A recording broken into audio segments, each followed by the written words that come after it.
we have to show off. Yeah. This is Peanut again. You saw her hopefully in the podcast with Remy. And she wears her cute little Valentino Rossi shirt. We actually bought this in Austria. We went into those big tents there and just looking for stuff for us. And then we saw the baby one and thought, okay, we can give it to Peanut. So since then, she has her own little Valentino shirt.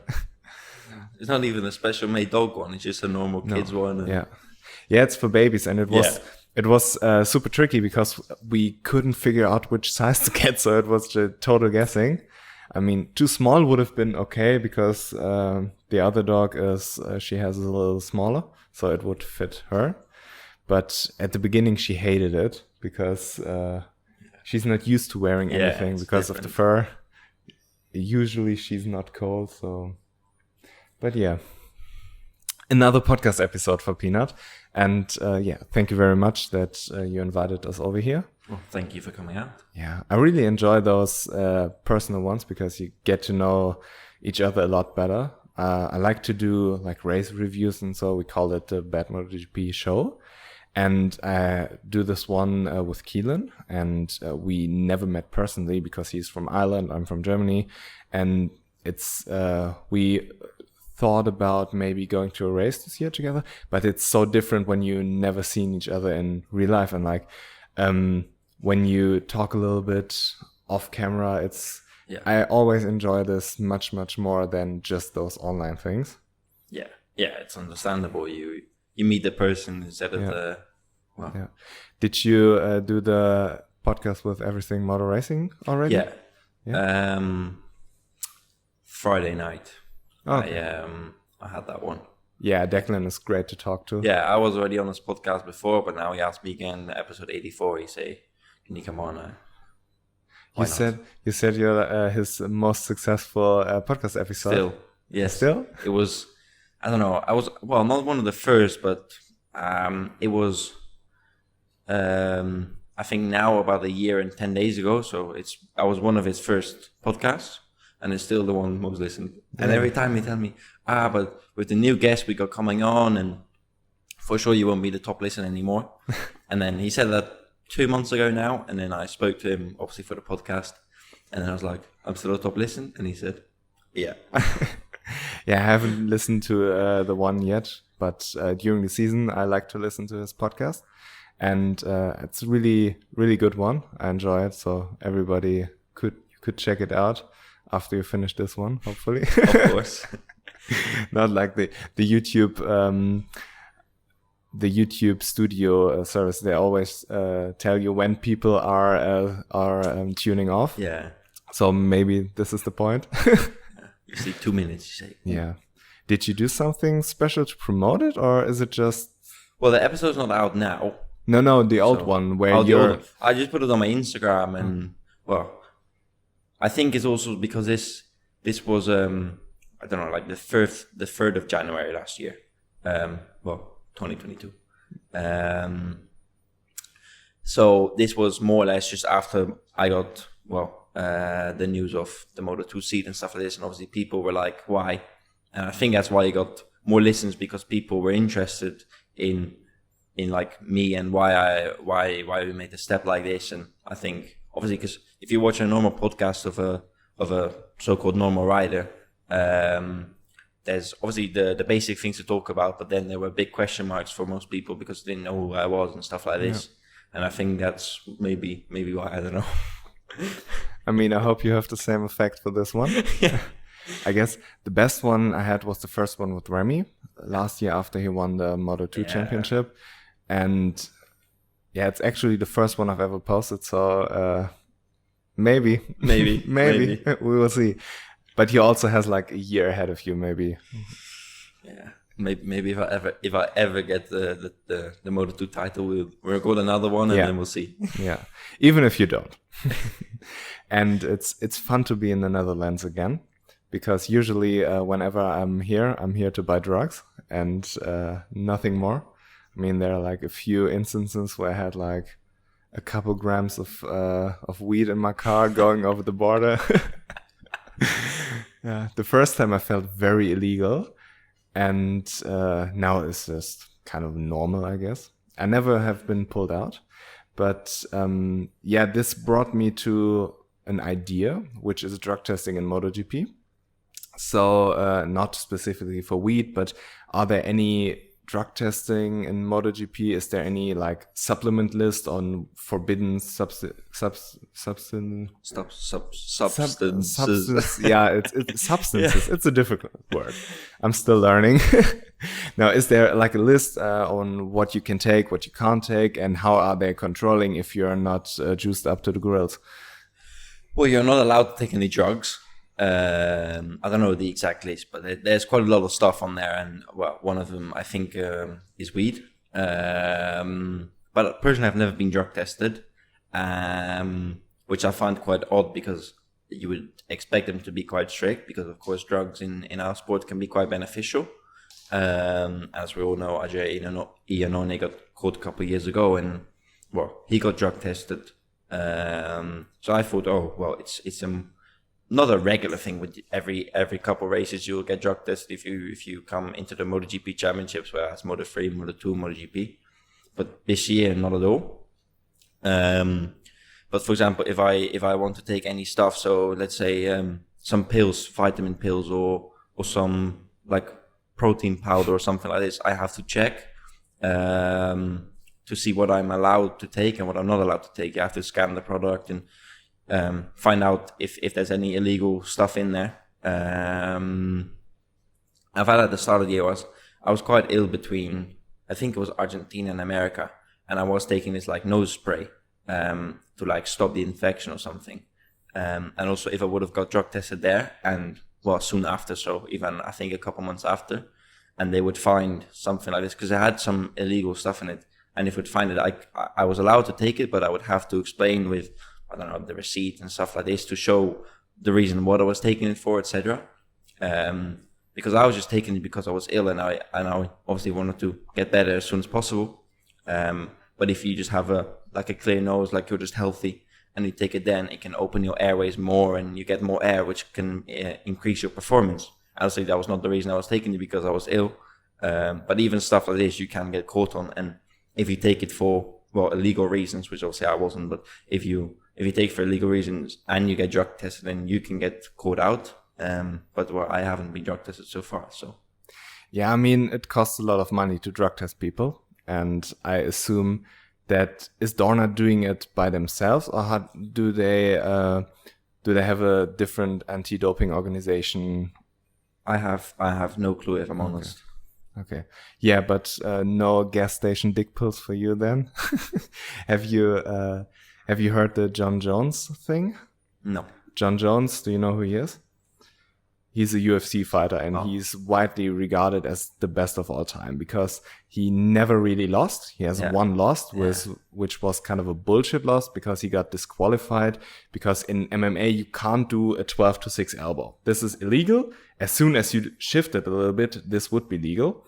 And he did this in a fight, which to me is stupid, because if you do this or if you do this, it's the same. But he got disqualified. That's his only loss he ever had. But basically undefeated, multiple time world champion. And he got busted for steroids. And he said it was like some picograms. It wasn't like a huge load of testosterone or whatever.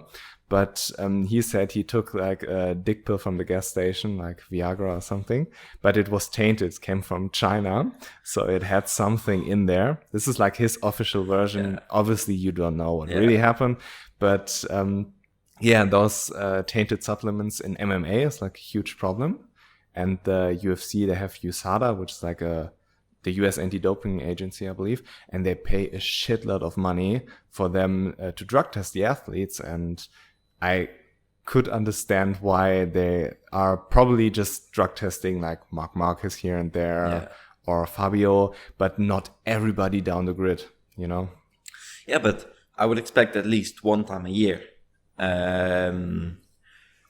Whenever, whether that is at the end of the year, at the start of the year, and also maybe not everybody at the same time. No, you can do 5 rides at the start of the year and then another 10 during the middle and the last 15 at the end or something like this. But But well, I find it quite strange that I haven't been drug tested because, as I said, it can give you quite an advantage. Obviously, well, like you said, if the story of the guy would be true, then obviously he has no advantage from this.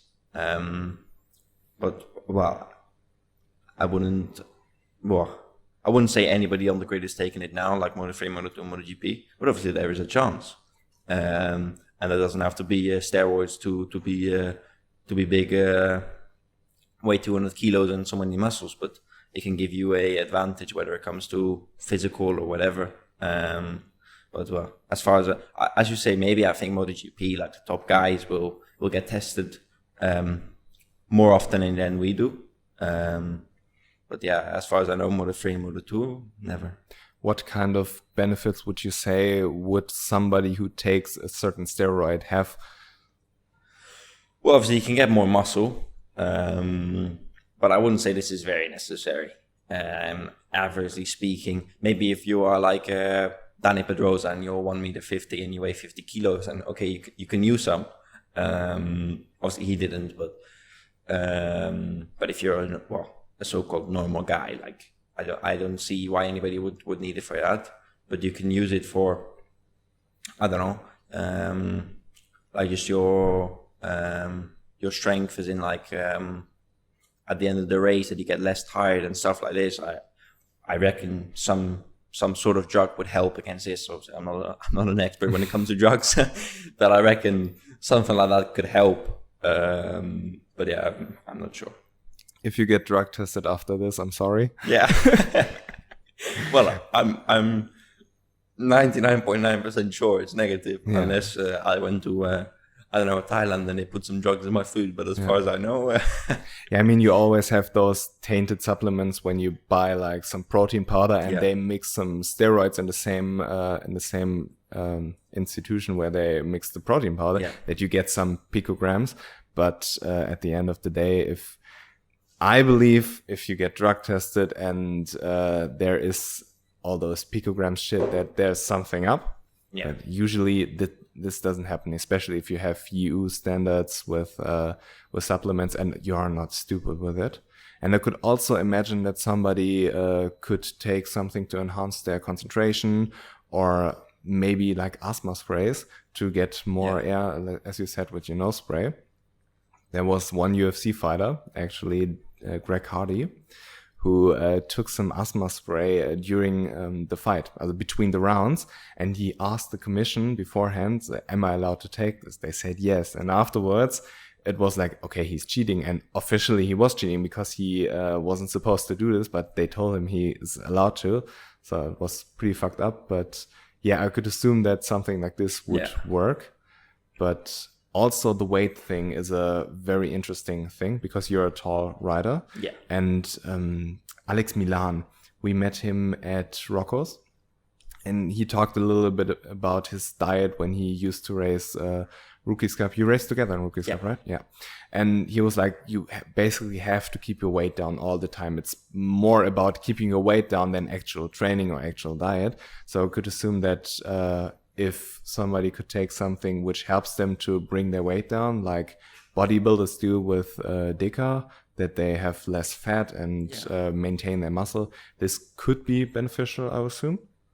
But yeah, motorcycles not like a classic sport like football or basketball where you could really take something and it would enhance your explosiveness, for example, because it's not so necessary on a bike, I would say. Yeah, you need to be strong over 40 minutes, and you don't need to be able to lift 300 kilograms. There's a difference, and I think most drugs are made for more like the explosive sports. I don't know, like bodybuilding, and you can use steroids and you can get more stronger. But how beneficial is this for racing? Well, I wouldn't say so much. But like the stuff like the asthma or the nose spray or something like this, it's going to open your airways more and give you more air, which can give you I think that indeed give you some benefits. Yeah, back in the day, they used to have those things on the nose which opened the nose a little bit more. Are those still legal? As far as I know, yes. I know Holgado runs with them. Holgado, the one from Moto3. Yeah. If you see something in the box, he runs them, and I know some other riders. Personally, I've never used them. I know we wanted to try it when we went to, I don't know, Indonesia and the countries like this. But personally, I've never done it this year yet. But as far as I know, they are indeed still legal. Regarding the weight thing, you as a pretty tall rider, how was it during your junior career when you raced Moto3 bikes? How important was the weight for you, and how did you keep it down? Well, when I started off in ETC, I did the last 3 races in 2018, and then I did the full season in 2019, and I was really small. I was one of the smallest riders on the grid, and this is now 4 years ago. You wouldn't say it, but I was really small. So then I had to put weight on the bikes. I had 10, 12 kilograms extra weight on the bike because there was the weight limit. There was a weight limit bike plus rider. And for the really light riders, there was a weight limit just for the bike, because otherwise the really light riders had to have 20 kilos on the bike. And I was that light that I fell under that rule, that I just had to put kilos on the bike and not the bike plus rider combination.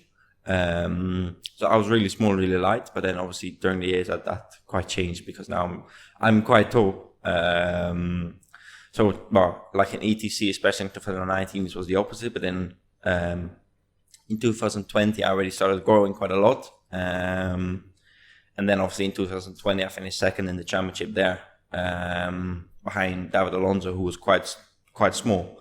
But then, for example, his teammate Ortola was even taller than me. And then that season I was more or less perfect on the weight. I was a couple kilograms over, but nothing too serious. Then obviously 2021, when I moved to the Junior World Championship, I grew even more, and that is indeed when like the weight more started to kick in. Right now, obviously I have more or less a diet, but in Moto2, obviously the weight limit is higher than the Moto3 and the Junior Moto3. So this is quite beneficial for me, because if I was in Moto3 now, in the World Championship, it would be a disaster, because I would be 10 kilograms over the weight and I wouldn't be able to do anything about it. But in Moto2, it's not so bad, because also the weight in Moto2 matters a lot less than if you are in the Moto3 or lower classes, because, well, the power and stuff like this, you can use your weight as an advantage to move around on the bike. If you have a really small rider, he cannot move around on the bike. Obviously, it can also be a negative, but I would say on the small bikes, obviously up to a certain level, but there's only negatives. How much did you weigh during your ETC days, and then after you grew, what was your weight in the different classes roundabout? I think last year, the year before, so 2021. Yeah, 2021. I think I was around, with the suit, 70, 72, something like this. I'm not exactly sure. And it was more or less at the end of the season. I think I was around 70, 71 maybe. And now, with the suit, I'm 75. So this is about the suit 65. So yeah, I'm quite light for my length. I have some muscle, but I'm quite skinny, which is okay, because right now I'm more or less perfect on the weight. If I would, I don't have any kilogram on the bike now, so any weight that I put on will only be, in a way it would only be negative. And how tall are you right now? I'm not exactly sure. I haven't measured myself in a long time, but I think I'm around 1 meter 80 something. I'm not exactly sure. Yeah, I mean, Valentino Rossi is like 182, so yeah, still possible. And like you said, with the big bikes, that's probably the reason for the jump from Rookies Cup or from the Junior Series to Moto2. And how did you progress through your junior career? Like, not necessarily the ETC days, before that, when you started in the Netherlands, obviously. And like everybody knows, Spain is the place to be, but you're still living here. So how did the beginning of your career look like? Well, I started with motocross. I used to do motocross. And in the beginning, this was just to go to a track and do some laps and go home. And after, I also did some races. I started racing around when I was 10 years old, so around 2010. So I started racing quite late compared to the other riders. So then I did one season of NSF 100 in the Netherlands, and then my dad afterwards pulled the bike. We still have it in the garage. I'll show you later. It originally was a GRC. It's a 80cc two-stroke Italian chassis, and my dad took the engine out and he put a 150 four-stroke Honda engine in it from the motocross bike. So he put a motocross 150 engine in it, and then I rode on that for a year, but I wasn't allowed to do any races. In the Netherlands, I did the first race, and afterwards I was not allowed to come anymore because, there was this category my bike would fall in, and I did. But then the first race, I lapped everybody except one rider, and I wasn't allowed to come anymore. So then all we could do in the Netherlands was just go, to the track for some training, but no more races. But in Belgium, I did some races in Belgium. This was nice. And then the year after, I started on the ETC. So my dad just bought an ETC bike, and this was purely on track days. And now we look back at it, this wasn't the best option. But we just started on ETC and we did some track days, mostly in Belgium and France. We did some days on Assen, mostly Belgium and France. So they weren't GP tracks, but tracks 3-4 kilometers long, and do some laps. And then, then in 2018, I was doing this, and then we decided to do Jerez in the ETC. And we went there and we said, okay, we tried to qualify and we see how it goes. Because at that time I was 12. So I was really young. And we just went there and we said, okay, we just go there and we see how it goes. And we tried to qualify. And then afterwards we did also the other two races, which were Valencia and Albacete. Because Jerez went really well. I was only 2-point-something seconds from pole. I qualified P25 or something like this, and it wasn't even that bad. We would have expected it to be, we expected it to be worse. And then we did Albacete after, and this was wet. And then during the weekend, I qualified P28, and then the race was wet, and this was my first time ever in the wet on the ETC. First time ever in the wet on a big track. First time ever in the wet on the ETC.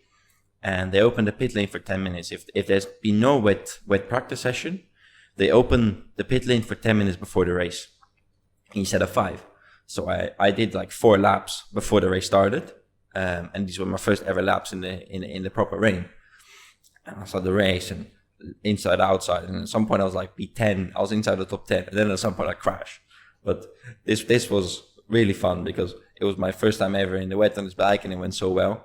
And then also I did Valencia after. So this was basically my lead up, because then 2019 I did the full season, and then 2020 I was fighting in the front.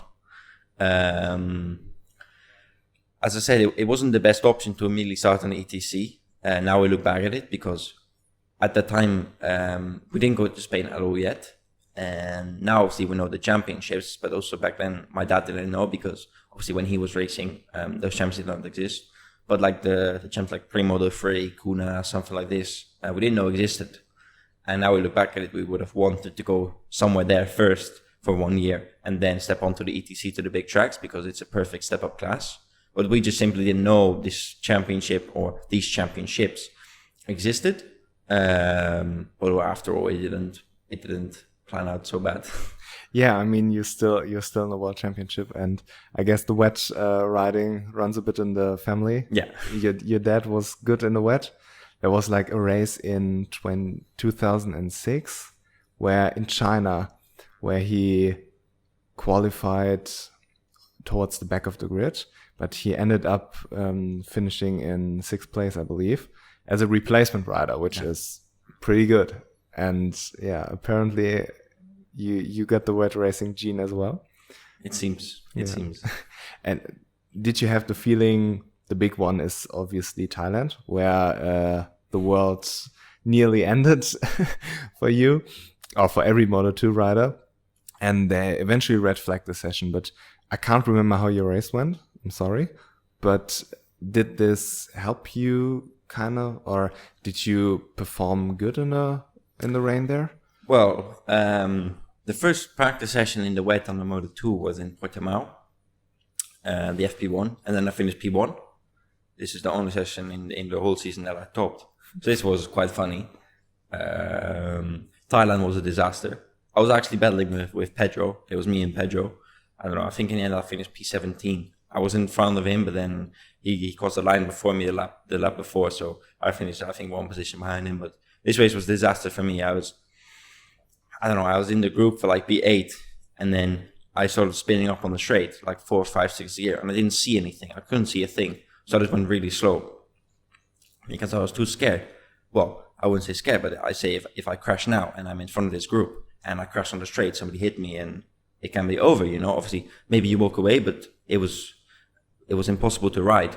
So I went quite slow, and then I was like, okay, near the end of the race, I was start attacking because, well, I was going 3-4 seconds slower than I could. I said, okay, near the end of the race, I tried to attack, and then I see what I can bring. I see the red flag, and I said, well, this is perfect because now, 1, I don't have to close the gap. 2, I can just push straight away from the start, and it will shorten the race. So all it is perfect for me. And then obviously they start the race, and then they cancel the whole race, and I was really upset and angry, really. So yeah, Thailand was a bit of a disaster in the wet. But other than that, so far this season, the wet was quite good for me. I actually like the decision very much that they, after they red flagged the race, that they didn't restart it, because from the outside, I could totally understand your point, but from the outside, you have still a wet track where everything is condensed, which is a lot of danger potential. The problem was when the race was still going from the start, they should have red flagged it minimum 4 laps before. If you maybe seen the onboard from Goorbergh, it was one of the final laps.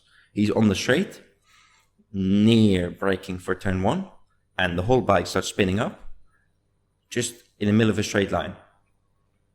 We were riding, you were 6 gear on the straight, and you were making no speed because the tire was not in contact with the tarmac.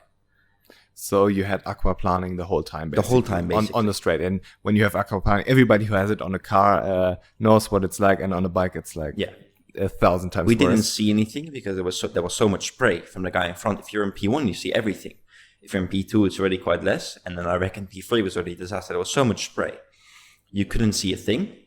So then obviously, I'm sure Pedro did the same because he was a lot quicker also than what we were fighting for, of course. So I just took it a bit easy because honestly, I wouldn't say scared for my life, but it wasn't far off. I was like, if I'm in the front of the group now, and you crash on the straight, because it was really possible. Sometimes you're just 4th gear on the straight and the whole bike would spin up. But then they should red flag it many laps before because the conditions were already really, really bad. But all they did it for, they did this the whole season. If they continued for 1 or 2 more laps, they wouldn't have to do a restart.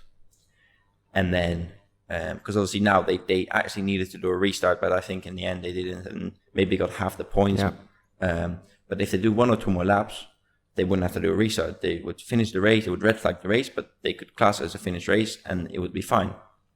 But now they had to red flag it. But they should have done it 4 or 5 laps earlier, and they know it's the same in Japan. It's a known fact you're not allowed to ride when there's thunderstorms. When there's actual lightning coming out of the sky, you're not allowed to ride. We had this in Japan in qualifying. We go out, and also then the red flag. We had a red flag for 1.5, 2 hours in Japan in the qualifying. And then we go out, and in Japan, obviously, you have the pit, and then you have the pit X, and you lead up to turn 1. I was not even braking for turn 1 yet, and already in the sky, you could see the lightning. Just the lightning coming down. And if that was MotoGP, they would cancel it straight away. But if Moto2, no, because they want to finish the session, so MotoGP can ride. Yeah, of course. Otherwise, that's the whole reason in Thailand we continued. And then obviously after they had to get half points and whatever. If that was MotoGP, they would have red flagged it 5 laps earlier. They would have waited for the conditions to clear up. Because also in the end, when they actually red flagged the race, the conditions weren't nearly as bad. Because even when we were on the grid, everybody was thinking, oh, the conditions aren't nearly as bad. and then obviously it started raining again in some places of the track, but averagely speaking, the track wasn't that bad as before. But it's quite simple. They don't really care about any other class than MotoGP. They try to speed everything up so MotoGP can run, and it's just very understandable because in the end of the day, MotoGP is the thing people watch. MotoGP is the thing bringing them the money. Is the biggest class. Is the same like F1. It's the harsh truth, but who really cares about F2 and F3? Everybody looks at F1, and it's the same for MotoGP. But yeah, sometimes they throw out the safety regulations just because they want to have the MotoGP running, and this is quite understandable from a rider's point of view, I think. Yeah, I mean, from a business point of view, of course, but then when you have a human perspective on it, you don't want to risk lives of young men who are racing. And if there's a safety concern, business goes out the window, in my opinion. But it's obviously clear to everybody who follows MotoGP, or every class of MotoGP, that you have a double standard. MotoGP is one thing, and the other classes are two other things. You saw this in Portimão, and you was involved in the crash where it was so dangerous, and we got so lucky that nobody significantly hurt himself. I mean, Aaron Canet maybe had like a couple of broken bones, but nobody was seriously hurt, and thank God. But the way they treated the whole situation would have never happened in MotoGP. Imagine a situation where Fabio, Pecco, Marquez all crash out because they are the top guys, and then you restart the race, and whatever, Taka Nakagami wins it at the end because he's like the first one who didn't crash. And this made me really angry back in the day, because I thought this is, from a championship perspective, super unfair, because they should have gotten the half-point rule back then, in my opinion, because it would be the fairest to everyone. But because imagine following scenario. Aaron Canet was leading and Vietti was back in the grid. And imagine the championship at the end of the season played out that Vietti won because he got more points in Portimão. And it's not just that he won a championship, it's that he gets sponsorship deals, that this could really decide on which way your career is going. And this to me is really unfair in this situation, but it is what it is. I mean, race direction and the stewards, they half the time I feel like they don't know what the fuck they're doing. It's just business first and everything is second. But how did you experience the Portimão thing? Which this is really interesting for me. Well, I still found the crash really odd. Already for a couple of laps there was some raindrops, but nothing too special. And obviously, I was battling in the group from I'm not sure. I think it was like P9 to P17. I was in P16. Betschneider was behind me in P17. And we were all in the group. Nobody really managed to run away, and we were all quite bunched up together. So it was really one of my best races of that season. I managed to go straight into Q2 on my own. It was really one of my best races so far. And we broke for turn 1, no problem. On the exit of turn 1, you can watch back the footage now. On the exit of turn 1, everybody take full curb. And it's a known fact, the wide line and the curb in the rain have no grip compared to the track. If you take some sort of lean angle on the white line or the curb in the wet, you crash. Everybody is full on the throttle on the curb, and nothing happened. And you tip into the turn 2, and you crash. It's quite strange. Obviously, I approached it, let's say, like halfway through the field, and you come out of turn 1 there, but all the time you stay more or less hanging off the bike. Of course, you never tuck in because there's a right, and the speed is very high there.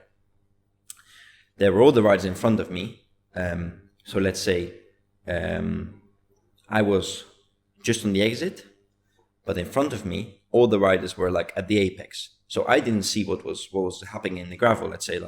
I couldn't see any of that. There was one yellow flag, and you have the track, the curb, the green, the off track, the gravel, a bit of grass, tire wall, fence, and on the fence there was one light flashing. One screen, one of the digital panels, flashing yellow. It was all. I only saw it in the last second because you're hanging off the bike and I saw something flickering in my left eye. You don't have the time to look. I couldn't even see what color was the flag because you go at such high speeds and it's so far away for you.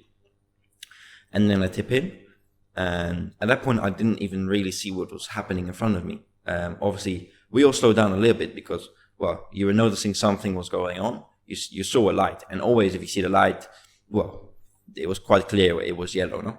And everybody's more just slowing down, and I just go in and I lose the rear. But I said, okay, no problem. I think there's oil on the track. This was my first thought. Obviously, it goes really quick. It's 1 second and it's all. But my first thought was like, there's some sort of oil on the track. So I lost the rear, but I said, okay, I think I can try and save this because I was going slower. I had less lean angle, so I thought, okay, I go in, and the rear just kept sliding.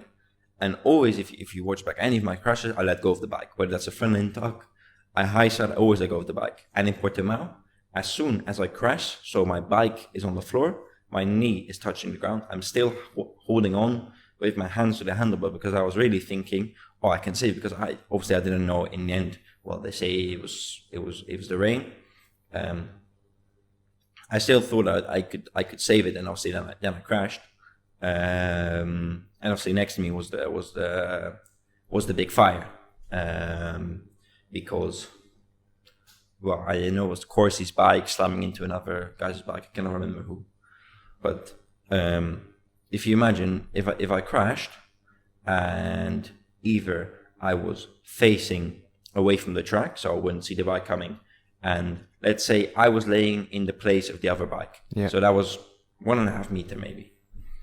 Either I was laying down facing the other way so I didn't see the bike, either I was laying down facing the track but I had an injury so I couldn't stand up or move, and the bike was slamming into me. What would happen? Yeah, we wouldn't be sitting here, and that's like the big problem with the Portimão crash. They should have red flagged it earlier, because you were all on slicks. After well, of course, already they could have red flagged it way before because obviously we were all on slicks, whatever. But even if they did not do that, they could have red flagged it as soon as the first 3, 4, 5 guys crashed. There was 20 to 30 seconds before we crashed. They could have put the red flag out. Yeah, easy. And also, you could see the difference because obviously some guys saved the crash, some guys high-sided. Obviously, Aaron Canet was really the most nasty one.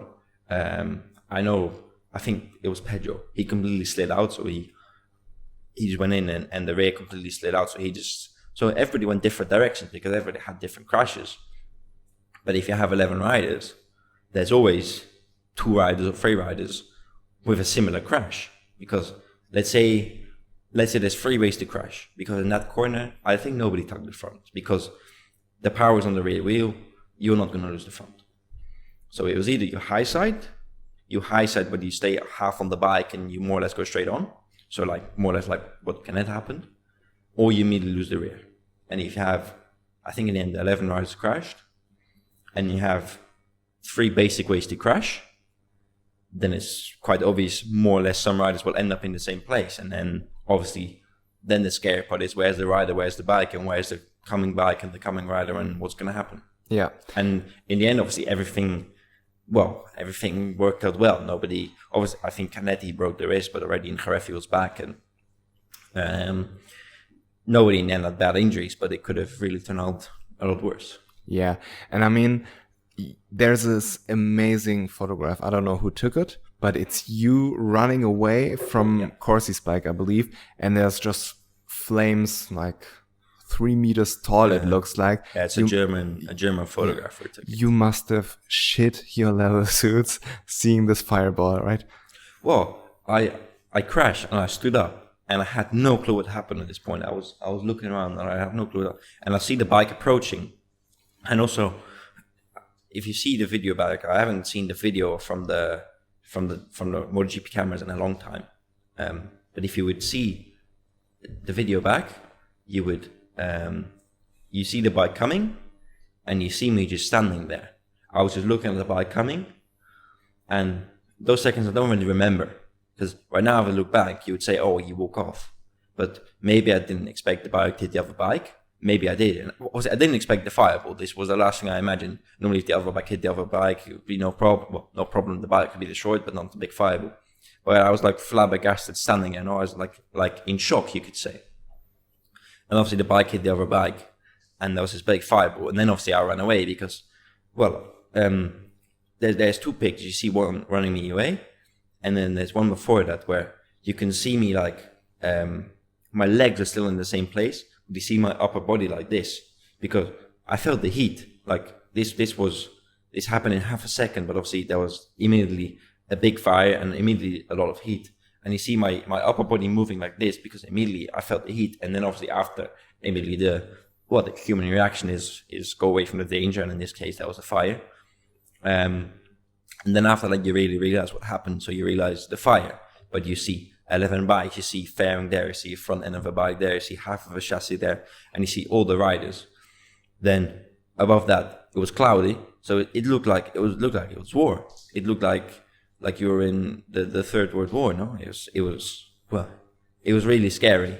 But well, in the end, luckily, some riders were stretchered off and stuff like this. But in the end, luckily, nobody had injured. I know Lois had some problem with his hand. Also, I ran immediately to him. You can see on the video. It's not very obvious, but immediately after the crash, I see him, and I immediately ran to him, and I took his glove off. I thought, he broke his wrist or he dislocated something, or I think in the end it wasn't that bad. It was more the first impact. But then after, when you walk away, you see two or three riders were stretched away and stuff like this, and then you think, well, who knows what is wrong with the riders now? And then luckily, obviously, afterwards, when the stuff cleared up, you noticed, okay, more or less everybody is okay. Yeah. I mean, now you might be a little bit prepared when the Russians are coming. So that is true. But on the bike, when you're on the right-hand side, and obviously the gravel's on the left-hand side, and the flags and the lights are on the left-hand side as well. So you don't see it because you're hanging off the right. Would it help to have on your dashboard like a yellow flag or maybe like a red flag or whatever, or there's this white flag with the cross? Would you see this in this situation on your dashboard? Well, I guess if it was bright yellow on your dash, you would see something. Or they just make a bigger panel. They make it so the marshals were working better. You make it so already in turn one, you would notice something. Or they just put the red flag out. It's that simple. If they put the red flag out as soon as the first 5 riders crash, nothing would happen. But it's just a problem with the race direction. Either they work too slow, if they don't have the power to do it. I don't know why, but something is not working as it should. Another thing is also on Portimão. It was maybe you've seen it. 2021. It was in the Junior World Championship, and one friend of mine, Harrison Voigt, he crashed going up the hill. So this is out of turn 8, so like the first hill, and he high-sided, and he was laying on the green part. So there's a little curb, a tiny bit of green, and then obviously the gravel. And he crashed in one of the first laps. So everybody was still bunched up. I'm not exactly sure which lap it was at the start of the race. He crashed at the back of the pack, so everybody avoided him. He was laying there. He could not move. I think he already had something in his leg. Maybe he broke something in the leg. He couldn't move. The marshal weren't doing well. The marshal put like the hay bale with like the medic thing in front. We complete the whole lap, and Portimão is a long track, especially Moto3. I remember the whole lap. No, I remember. And then obviously the big crash there also. And also I understand this is Junior World Championship, but it's still Dorna. Of course, maybe the race direction has less people, less information, whatever, but you have 2 minutes to call a red flag. Same with Jorge Navarro in Phillip Island, where he broke his leg. Yeah. I mean, that's why I like the decision in Thailand, because nothing happened in Thailand. Nobody got hurt. As you said, you could have red flagged it a little bit earlier, which would have been good in this instance, but you can't really judge this from the outside as good as you can from the bike. But I like the decision in a way that they said, okay, enough is enough. We red flag it now. We don't restart it and give half points, because this kind of says, okay, we are taking the actions to prevent something from happening instead of something happens and we need to react to it. In my opinion, they should have red flagged the Portimão race 2 laps earlier, even though you still could ride on there without hard side. When you're on slicks and there are wet patches, it's a recipe for disaster. I remember now, after you tell the story about Harry in Portimão, it's somewhere in the back of my mind it was. And now I remember it was basically the same situation with Jorge Navarro. Yeah. You need to red flag it, not only for the rider's safety, but for the marshal's safety as well. If you're on track and a rider can't move and you're trying to pick his bike up and you're risking your own life. And if somebody crashes there, the exact same way that, for example, Jorge Navarro did in Phillip Island, he would have hit him or a marshal or whatever. And it's incredibly dangerous. And one instance was in Moto2. I was in Jerez last year. Still getting used to the new year. Yeah. And I was sitting in the last corner, in the Jorge Lorenzo corner. And in Moto2, somebody crashed there in the first 2 laps or whatever. And they couldn't get the bike out of the gravel because those Moto2 bikes, they're 270 kilos. They tried to pull the thing out of the gravel with 3 or 4 people. They couldn't move it. And we saw this all the time. I was like, what is when somebody's crashing now? Yeah. They ended up parking the bike at the side and then brought some new equipment while the whole race was going on. It was a disaster, but you don't care about it when it's not Marc Marquez, when it's not Fabio, when it's not your superstar. And then it's business as usual, which is, in my opinion, it's criminal, because you're risking the life of young men just for entertainment purposes. Motorcycle racing is a very dangerous sport in itself, Jason Dupasquier. This happened in a pack. But what if you go to bed and you know that you should have red flagged the session? Because if I know this, they know this. I mean, probably they got the job because they married someone in the Espeleta family, but you know that it's not safe when somebody's laying in the gravel and motorcycles are racing around them, And imagine you're responsible for this, going to bed knowing that you killed a young man. I mean, you won't be happy for the rest of your life. And no money in the world is a justification for that. So it's, in my opinion, a huge disaster. They need to fix this, and they need to start firing people who do such a shitty job. And not after the season, immediately. The same with you saw the video about, what's his name? Tom Booth Amos, where his mechanic kicked him. And they were like, okay, we will let him work after Malaysia. Yeah. It was 1 or 2 races where he could work still, instead of firing him immediately. I mean, it's Dorna. Obviously, most of the tragedies that happened in the last 2 years, let's say, so Dupasquier, Hugo Milan, those crashes, they're all unpreventable. They were all for example, Dupasquier, he crashed up the hill. I can tell from my experience, the corner's completely blind. The upcoming rider just hit him, and obviously the outcome is very tragic, but it was more or less impossible to prevent this, because also I'm pretty sure the upcoming rider was quite near after him, so even the red flag would have done nothing. Hugo Milan, he was in front of the pack, and then a rider in, I don't know, all the way in the back of the pack, he hit him, and also the same outcome. But they were both hit-ons. But if you have a crash, like in Portimão, if you have a crash, like Harrison Voigt in Portimão, where you have 2 minutes to make a decision, and also then Harrison got hit. In the end, obviously, luckily nothing happened to him because he got hit in the lower body. Well, nothing happened. He was out for a year. The whole year he didn't ride. He got hit in the lower body to the legs, but if he got hit in the stomach, it'll be the same outcome. But then you have 2 minutes to make a decision, and not like the other instance where I wouldn't say they didn't have a choice, but nothing would have really prevented it. Unless you can look into the future, nothing would have really stopped it from happening.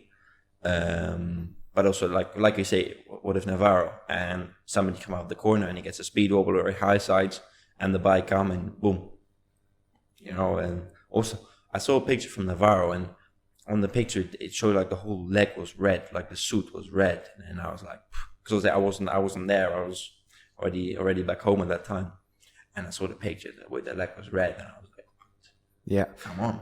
I mean, I'm not a doctor, but as far as I'm concerned, correct me if I'm wrong, but there's a big ass artery running through your like a centimeter in diameter, like running through your leg, and if this shit is cut open, you are dead. Yeah. If you don't get immediate medical treatment, and this is also, even if nobody crashed, nobody hit him, this is also a possibility. Yeah, I think I saw this on Instagram. Somebody posted something about this, that I'm not exactly sure what the story was, but there was I wouldn't say a big chance, but there was quite a chance that he wouldn't have made it because the leg was just bleeding too much. And in an instant like that, if you break your leg and the no red flag, it's really, really bad. But if you break your leg, your white suit goes red. If you have a red suit, if you have a gas suit, the suit's red. If you have a white suit, it's the most clear to see. And if you don't red flag it then, and even from the marshal's point of view, if they don't, if I was a marshal, I understand they don't do this, but if I was a marshal and I would see something like this happen, I'd wave the red flag myself. I don't care what the guy through the phone tell me from up in the office from Dorna. I would go and grab the red flag myself. I'm not blaming the marshal. I understand they don't do this. It's impossible for them to do. But if you see a leg bleeding like that, if you see a white suit going red, then you know there's something wrong. Yeah, there need to be a helicopter right next to him on the track, getting him into the nearest hospital, getting him all the treatment that he needs in this moment. And is somebody overwatching what they do in race direction, or can they do whatever the fuck they want? To be honest, it seemed like they're having lunch every time a Moto2 race is going on, Moto2 practice. So I already saw it immediately at the start of the season. It was directly in Qatar, and it was course and another ride, one of the VR46 Master Camp. And you have Qatar, and you have, like, at the final sector, you have the 3 final quick right-handers. And you have the first one, you lift up a bit, you have the second one, you lift up a bit, and you have the third one, which is a bit tighter. And the rider turns in, and Corsi comes in, and he was qualifying, I think lap 2. And Corsi comes in, and he slams into the rider, fully. The leg was out. He slams full into the leg. They both go completely off the track, so it's not like Corsi could finish the lap. They both have huge wobbles. Somehow they stay on. They both go completely off the track, so they both ruin the lap. No penalty. Nothing. Yeah. I mean, it's like when your cousin is the one who is in race direction and you're the one, or like your nephew or whatever, and you're the one who's in charge, you're not going to punish him. That's like the first one. But you need some independent company or whatever overwatching those decisions, because it's simply... How many examples do we have right now? Like, we talked through 5 or 6 examples in the last 2 years, or last season even. There are so many where people were in serious danger. Yeah. And that those people who are in race direction, who are in the stewards, like race direction is responsible for red flagging or shit like this, and stewards are responsible for the penalties, right? And those people in race direction who still have a job right now is bonkers to me, but it doesn't surprise me, because when you see like the body of work from Dorna, you kind of expect it, right? Well, of course, motorcycle racing is a dangerous sport, and everybody knows this. But the instance we talk about now has nothing to do with motorcycle being a dangerous sport. if you talk about the incident of Navarro, and he would have crashed, and soon immediately after, he would the race would be red flagged. He would be put in a helicopter, and he would nearly escape death. So he would still be fully fine, like he is now, because as far as I'm aware, he has been recovering quite well, and he's continuing his normal life again. But let's say the same situation happened, but because the hit was different and worse, the situation was different, the outcome was the same. And if then you would say, okay, motorcycle racing is an extreme sport, it's a dangerous sport. This can happen, but right now we're talking about he crashed, and I'm not saying there would not be a problem, because the leg would still be shattered in pieces, and he would still have a long recovery time, but there would not be nearly as close to the same situation as we had now if the race direction acted on the incident. So what we're talking about now has nothing to do with motorcycle racing being a dangerous sport, but just with, well, the non-responding stewards and race direction and whoever is in place. I'm not even sure. I mean, every time you step on a bike, you take a calculated risk. Yeah. And from a personal experience, when I like fighting, I train Muay Thai, and I don't fight because there's no point in me in actually competing, because I would say I'm not good enough to make money, and I like my brain because I feel like I can use it in a better way than fighting. But I like training a lot.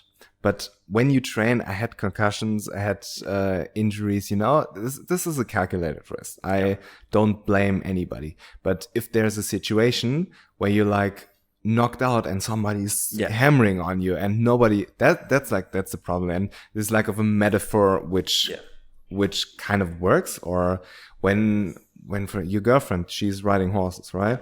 And when she's falling down off her horse, this is like a calculated risk. But if then she doesn't get the medical treatment, that's like the problem. Yeah. That's basically what we are talking about. And it's obvious that motorcycle racing is a dangerous sport. Everybody knows that. And as you said, in your race in Thailand, you kind of know this while you're riding in those situations.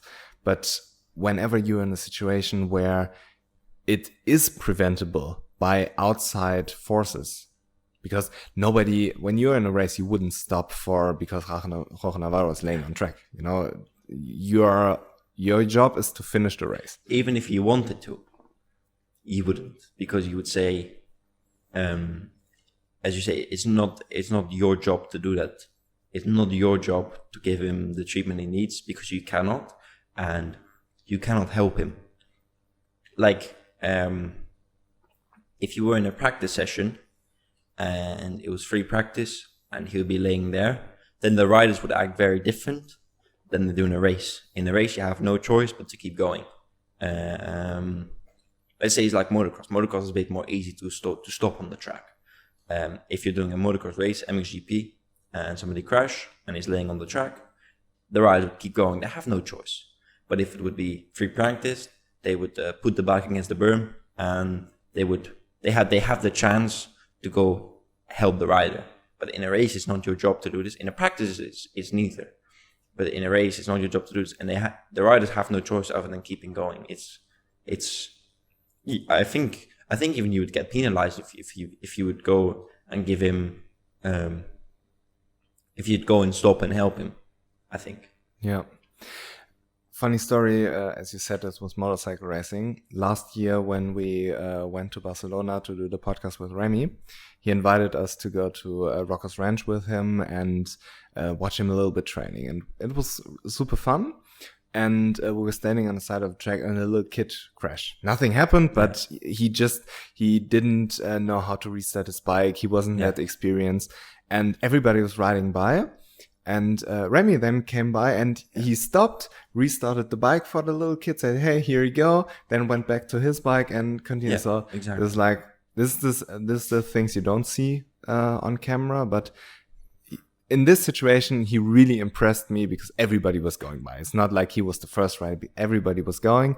And he said, okay, fuck my training. I will help this little kid and then I will resume. So super, super nice guy. And I would hope that a lot of riders would do, even if nobody's injured. Like, just help a little kid. Have a little It's a minute you take. Yeah. And you help someone, and it's not like it's gonna really interrupt your training because you step on the bike and you keep going like you were.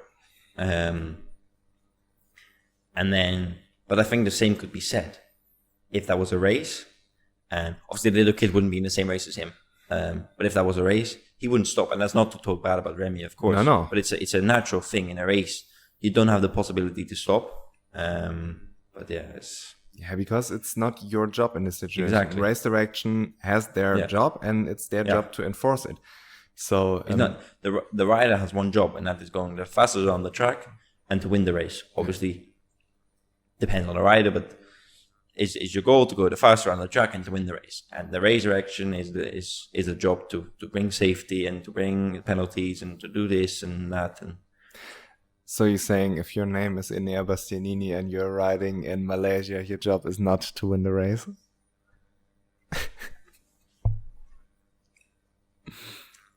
I guess then it's a bit different. I guess. Yeah, yeah, I mean, the whole team order discussion. In my opinion, Enea Bastianini never got the order "Don't overtake Pecco." I believe he got the order "Don't be stupid with it." Yeah. So you probably know this as well. When you have a maneuver in the last lap and you go for it, it's either I win or I crash. You don't do this in this situation. You have to be 100% sure that this is clean. And I feel like this is the problem is in motorcycle racing, especially for the position in the top, you cannot make a fully 100% safe overtake. They're all on the limit because if you're battling for P15, you could say there's a second to gain. So if you brake a little bit later, it's possible because there's other riders on the track who go a second quicker. Obviously, this is very basic, and this is the same as saying, oh, you're P20, okay, you brake later in this corner, go early on the gas in that corner, and you're P1. It's not that simple, but it's, well, like to say basic human knowledge, the guy in P15 can go a second quicker, so it's possible. So it's possible for him to do this. But if you're fighting for Bagnaia and Bastianini in P1, they're fighting so quick. And then if you want to brake even later, it's so difficult to brake that extra tenth later. And then if you overtake someone at that speed, you'll probably run a little bit wide. But then obviously there's the risk for touch and stuff like this. And I think that's why Bastianini never really took too much risk. Understandable. I mean, at the end of the day, it's your employee. And if my boss tells me something, I'm doing it, even if it's team orders. But yeah. Do you still train on motocross, or is the injury risk too high for you? I want to, but my dad doesn't want to. Understandable. I would like to do motocross. I have a supermoto bike, but sadly, I don't have the opportunity to ride it on motocross. I have 2 trails bikes, one for me and one for my dad, and we'll do some trails riding. But my dad doesn't want me to do motocross, indeed, because of the injuries.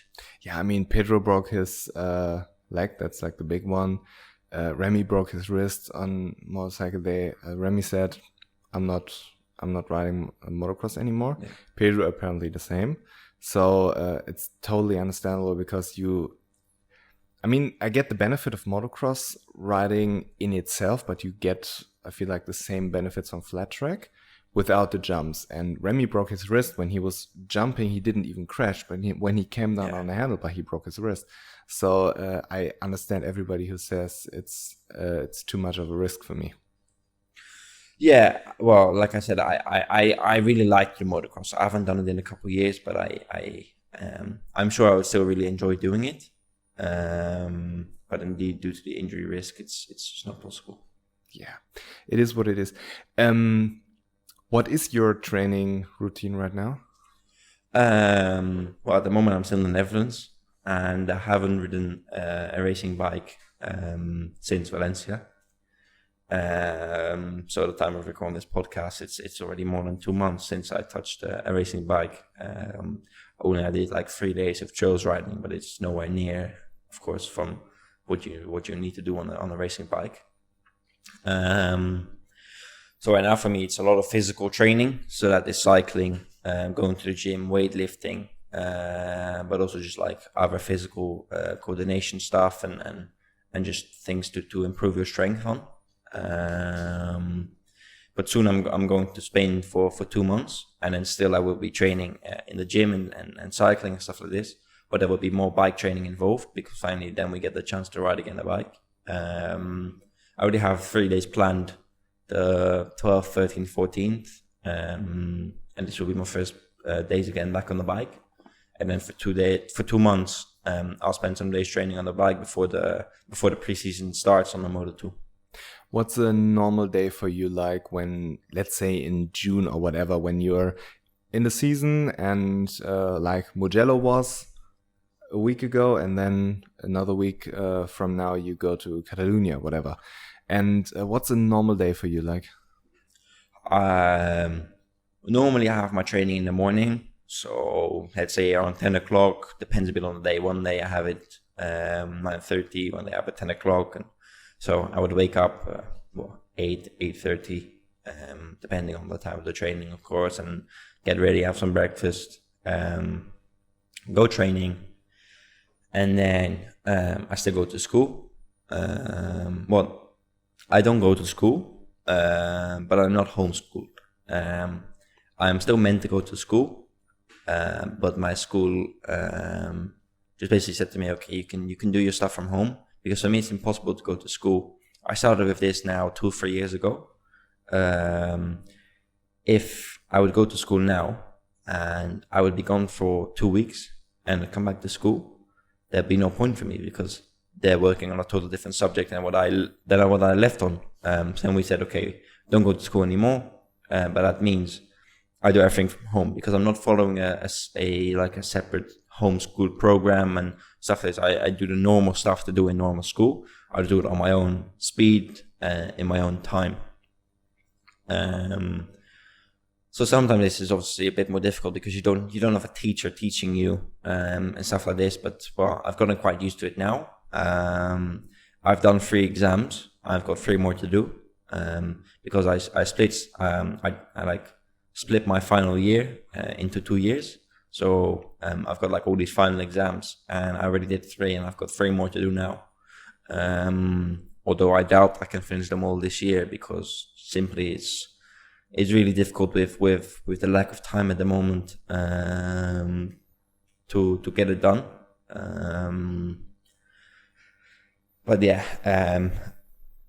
as far as I know, I'm the only one in Moto2 still doing school. And even when I was in the junior categories with guys of my age, most of them quit school. So the Spanish, they're 14 and they quit school. So yeah, I tried to finish it, but it's obviously quite difficult. Probably that's why they can't speak English. That's very true. Do you have, or do Dorna have like an English teaching program in place?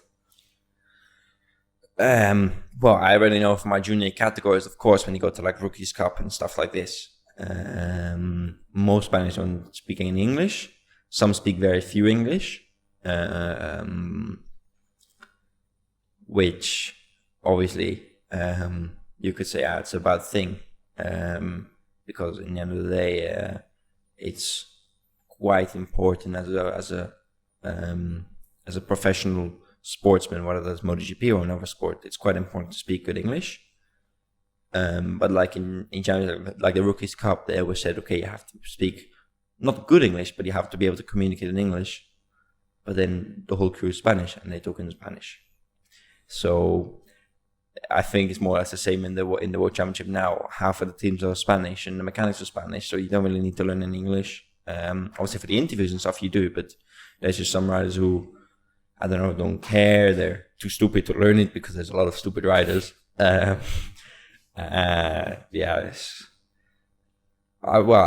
You could class it as a problem, because in the end of the day, if you have so many young people who quit school at such a young age, and then you need to understand there's in the World Championship of MotoGP, so MotoGP, Moto2, Moto3, there's, let's say, 90 riders. Obviously, outside of that, you have World Superbike and other championships. But if we just look at MotoGP now, you have, let's say, like 90 riders. That's out of the thousands and thousands of young guys who want to make it to one of these championships and who leave school at a young age. And the chance you make any money with racing, let alone enough money to live your whole life, because your racing career takes 10, 20 years, as in like on professional level. And you need, in these 10, 20 years, you need to make money for the next 70 years. Which in most jobs is obviously not the case, because you work until you're 65 or something like this, and then you have another 20, 25 years to live off the money you earned.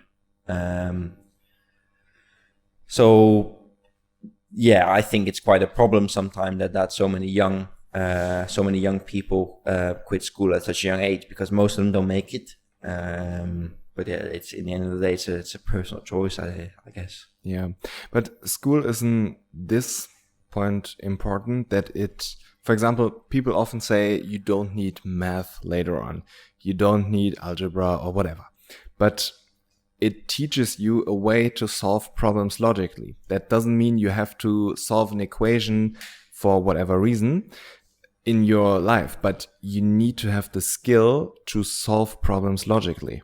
And this is like the big thing what most people don't get about school. And you obviously need school in a way to graduate and then to have a job when motorcycle racing doesn't work out. And therefore, I think it's brilliant that you still do school. So what kind of school system do you have in the Netherlands? In a way, I do agree with the people, because some stuff they teach you in school I class it as useless. But as you say, you need the basic human knowledge to, maybe you're not going to use it. I'm probably never going to use it in my life, half of the stuff I learn now. But you need to be able to, understand it and just have the basic human knowledge. It makes you smarter in general and makes you think different. In the Netherlands, you have like primary school, which is 8 years. And then now I'm in like the secondary, like high school-ish. And depending on the level you do, you have the highest level, which is 6 years. You have the level below this is 5 years. And then you have another 4 levels, which are below this, and this is 4 years. And I'm doing the one at 5 years, so I'm doing the second highest level you can do. So it's not easy. It's the second most difficult level you can do. So that doesn't make it a lot more easy for me. Sometimes I regret going down this path, because if I just choose a more easy one, it would be more easy right now. But I guess, in the end of the day, the problem is not that I'm not smart enough to do it, because like all my results, they're all good, like for all my tests and stuff like this. The problem is just like, can I get it done? And also now, sometimes the motivation, you just don't want to do it anymore. You're racing bikes, you want to train, and you want to just, don't want to think about school. And that can also, have some effect. Of course. And you briefly touched that you will be moving to Spain permanently, or just for the winter break now? We found a place for the next 2 months in Spain. And after that, the plan is to stay in Spain, but a different location. But to stay in Spain, around Spain, but my mom and my sister, they're still going to live in the Netherlands. So I will still come here sometime. It's not like I'm going to live full time, but we are looking for me and my dad to find a place in Spain that we can stay for a year or something like this. And then indeed, if I come to the Netherlands, I'd have to do my school tests, because I doubt they're going to let me do it through a laptop or something like this. So you basically go to Spain for now 2 months to train during the winter, that you'll be able to ride motorcycles, prepare yourself for the season, and come back over the summer to the Netherlands and look for a place to stay permanently in Spain. Yeah, because now we have a place until the preseason starts, which is, I don't know, I think now we have a place for about 2 months, so halfway in March. So that's obviously, I think our Moto2 test started on the beginning of March, something like this, because the season starts a bit later this year. But then obviously we start and we have Portimão straight away, Argentina, I think, 1 weekend off America, 1 weekend off Jerez. And in that month and a half, I don't need to have a place in Spain, because if I come back for that week before Jerez, I want to go home probably. Well, I'm pretty sure we go home, because then we won't even have a place to stay in Spain. So it's not that necessary for the start of the season. But at some point, we do just want to live in Spain full time, especially in 2 or 3 years. I would like to obviously, have a full time home in Spain and be able to see that as your home, because it is profitable. In the Netherlands, we just have a problem with no tracks. We have one track in Assen, which is the big track. We're never allowed to ride. It's only track days, and it's impossible for us to ride with the track days guys. They're going way too slow. And then we have the karting track, and this is not too bad. We can do some laps, but the track is a kilometer long. I think even less, like 900 meters. And that's the only track you can go to. At some point, you get not only bored, but you don't learn anything. If I go there now, I don't learn anything. What have I got to do there? In Spain, you've got so many different tracks, but also so many different riders. In the Netherlands, I've got no one that I can ride against that is going to teach me anything. And in Spain, obviously, you have so many fast riders, many, and you can learn from them. And also that's a huge benefit, and obviously also one of the reasons we like to go to Spain. And also, especially for winter time in the Netherlands, we cannot ride here until April. You know yourself. In Germany, also it's too cold to even do anything now for a bike. Especially when to race, and you cannot get the tires up to temperature. This is the main problem for us. If we go riding now, your tires won't get up to temperature. And I've seen Spain now, it's depending on the area, 15, 20 degrees, maybe even more. And that's what you need in wintertime. Yeah. Iron sharpens irons. This is what basically Alex Milan said, because in Barcelona, where he lives, there are so many bad motherfuckers on the bike, and they're just going at it all the time. And that's how they're so good. And I assume you would go to Barcelona as well? Sadly, no. No? We're going more to the south. By that, one of the places more towards the south, like Valencia, a little bit below. And we found a place there. And the day before, my dad contacted the people to arrange like the payment and stuff. And then people said, well, yesterday people came to visit, and they said immediately yes. So then we had to look for another place. And now he found something below Alicante, so it's quite far in the south. It's nice because you have Almeria, Andalusia, tracks like this. You have it quite near, but most of the guys are more from the Barcelona area. But we're only staying here for 2 months, and after that, we're obviously, as I said, looking for a new place. And so we just want to go there for a shorter amount of time, because if you're there, you can better see where you want to be, and you can also see what's available where and who's where and stuff like this. So now we go here for 2 months, and then after that we're looking for a new place, as I said, and then we want to go further up north. Okay, and let's switch gear on this, because you went from the Junior GP Series and the Rookies Cup directly into Moto2. Obviously, you're a tall guy, and this makes sense from a weight perspective. But please explain to me what's the process like, because I assume that's not a decision that you make easily. I assume that it's difficult to convince a team like RW to even take you, because they could take somebody who has experience in Moto2, they could take somebody who has experience in Moto3 World Championship. So what was this whole process like? Well, yeah, obviously not many people expected it. because it's not the usual move, as you said. I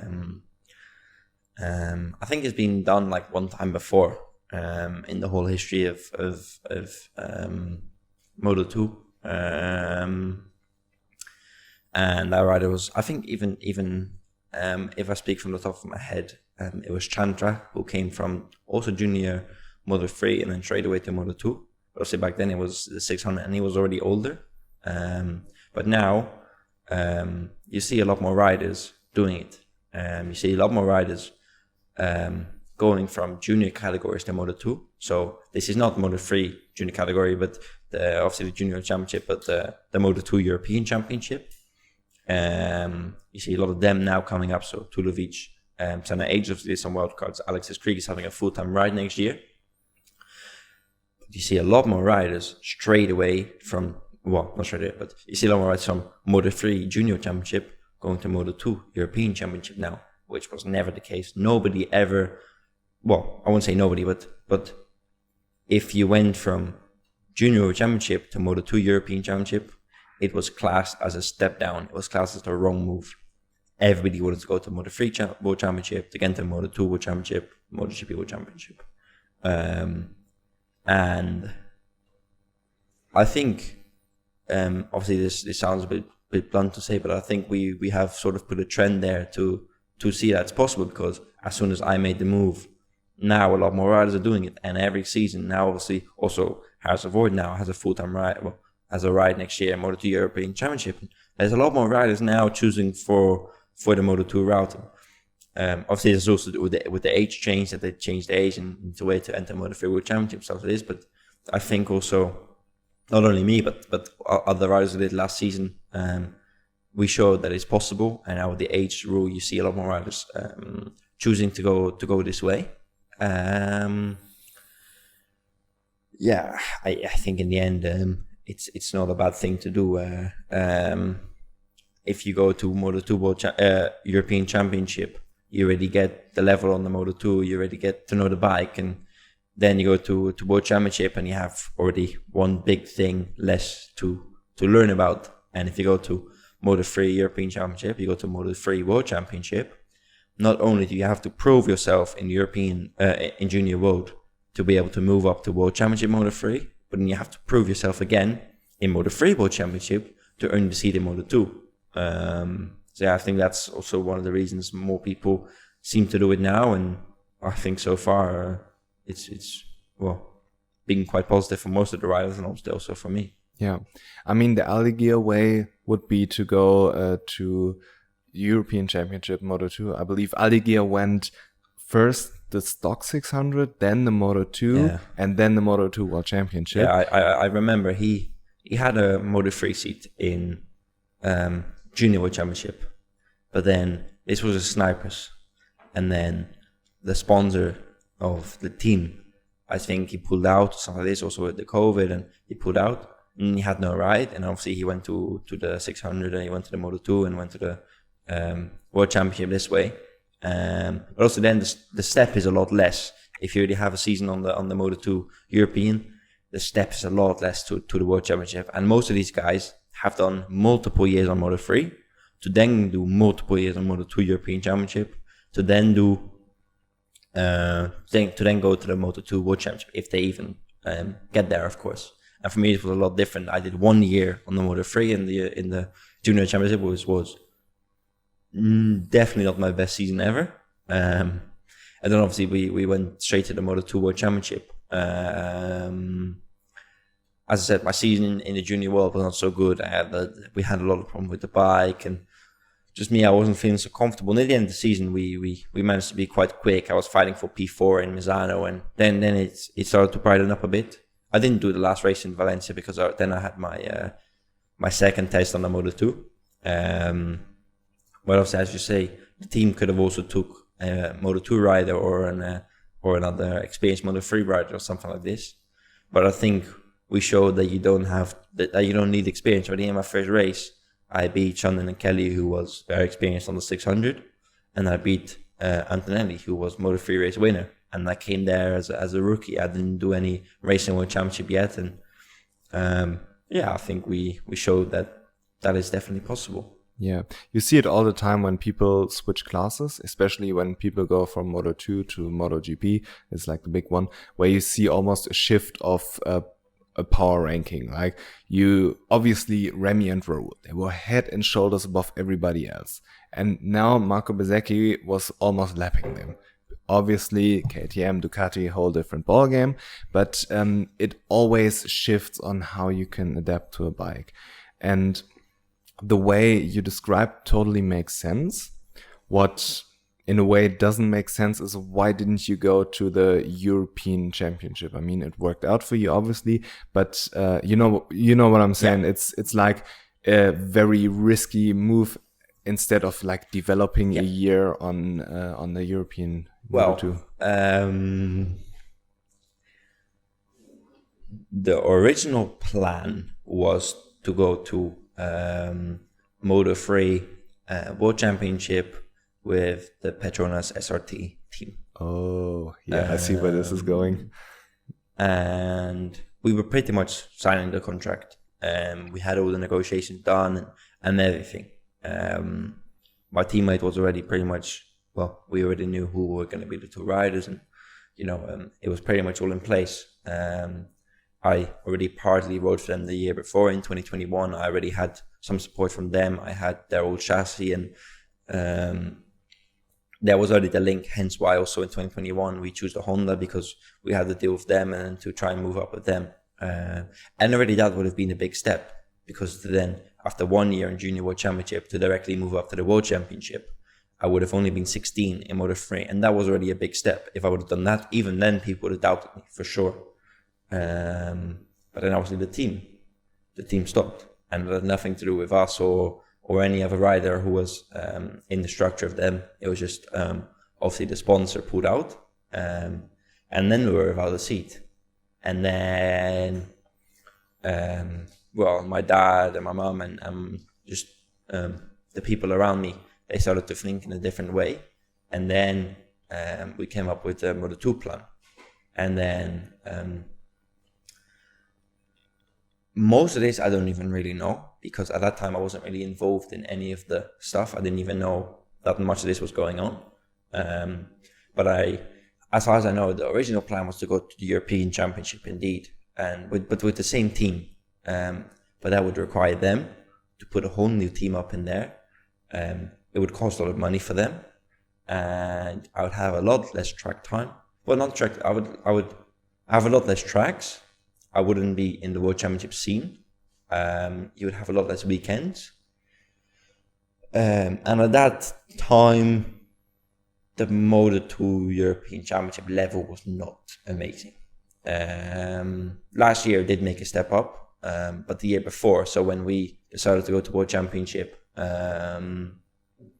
so let's say at like the end of 2021, the Moto2 European Championship level was not amazing. You had Alonso Lopez, you had Aldeguer, you had Tulovic, and then after that there was not much. And obviously I'm not trying to take any credit out of any rider, because even if you're riding at the back of the pack there, you're still a quick rider, because any person who makes it to that type of class, that type of championship, is a quick rider. But compared to World Championship, the field, there was not enough fast riders. There was just like the couple of quick ones, and then after that there was not much depth in the field. So the team would have to set up a whole new team there. I would have less weekends, blah blah blah blah. And then we started looking like, well, why not go straight to Moto2 World Championship? And the first time this got brought up to me was at the kitchen table with my dad, my mum, and my uncle, and I said no. I didn't want it. I was like, but it's well, I won't say it's stupid, but it wasn't far off, Obviously, in the end, I'm really glad we all pulled it off, and I think we did a really good job. But at the start, I was like most people, I was like, this is not the way to go. But yeah, in the end, we still did it, and that's more or less the reason why we didn't go to the European Championship first. I mean, I can totally understand your point with the tracks, because you're gonna be on a Moto2 either way. If you're on a European Championship on a Moto2, or if you're on the World Championship. but the European is obviously older. So last year was the first where they had the Triumph. Before that, they had Alonso Lopez and Fermin Aldeguer back on the 600 Honda. Also, that was a thing. When we asked, it wasn't sure yet if they were going to run the Triumph for the 600s. Oh. When we wanted to, when like the first plans apparently emerged, it wasn't sure yet, or maybe it was, but we just didn't get the answer or whatever. And that's just one of the reasons we were like, well, there's not much point for me to get on the 600 Moto2 now if then the year after we want to move up. And then one of the facts, if this wasn't the case, then we wouldn't have gone for it, but the team offered me a 2-year contract. If we had a 1-year contract, we would have never made the step. Yeah. The only reason was, well, not the only, but it was a big reason that we got a 2-year contract, because then we had the chance to just move up and have our time to grow. Because now, see, my first season, I spent the season better than we expected, but still I spent my season growing. And if that took longer than it did now, so pretty much like we expected it to be, because we expected it to be slower than we did. And then I only have a 1-year contract, they could kick me out. And I wouldn't say it's career finishing, but you would have to start over again, basically. Yeah. I mean, it's the big argument for the Moto2 European would be that you get eased into it a little bit more. That I could assume that when you're in the World Championship on a new category where you all of a sudden have to deal with tire management, you have to deal with electronics, all of this, that it's easy to get overwhelmed because there's so much new information going into it first. And the second is you aren't as developed as a rider, and Moto2 is so incredibly competitive. Like inches or centimeters make the difference between first and whatever 15th. So it's incredibly tight. So I could imagine that there were certain situations where you felt overwhelmed. Could you elaborate on that? Not to hype myself up or anything, but I'm not sure that any rider would be able to make the move like we did. And that's not just because of me, but because of the people around me, because the team, they let me have the time. They didn't push me into anything. They gave me my time and whatever. The only one putting pressure on me was myself. If anybody was unhappy, it was me. So you need to have a team that supports your thoughts, and you need to have a rider which has the brain capacity to do something like this. Because if you go into there, you need to be able to expect to be at the back of the grid. When I finished third last, when I had 2 riders behind me in Qatar, I classed that as a really good race. It was a really good first race. But there would be many people who would, if they make the same step, they would say that's a really bad race. And that's the wrong approach, because you shouldn't be expecting to be even there. You should be expecting to be even further back. And I think that's something we did really well. And I think that's the reason that's the reason we succeeded, if I can call it that. Yeah. And I mean, you have to view it as a totally different project.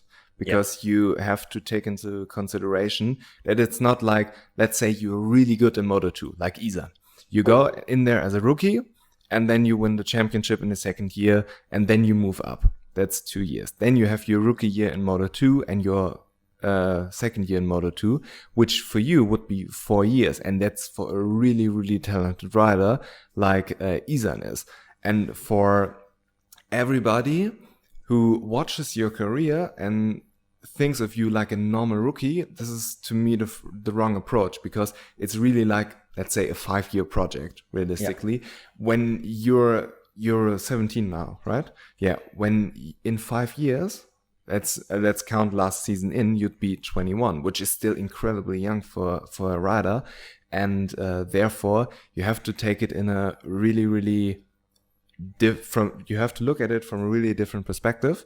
And I think you do it in a very mature way, because obviously you want to win. You don't want to be looking always on the second pages on the time screen. And I guess this can be frustrating, but it takes a lot of maturity to put things into perspective and say, hey, I'm I can't compare myself, let's say, with Pedro or whatever, because they have a different experience. They know all the tracks. They know how things go. Pedro went from Ayo to Ayo. It's like he knows the team. And so I really, really think it's a good approach you have. And I assume that the people around you have the same approach.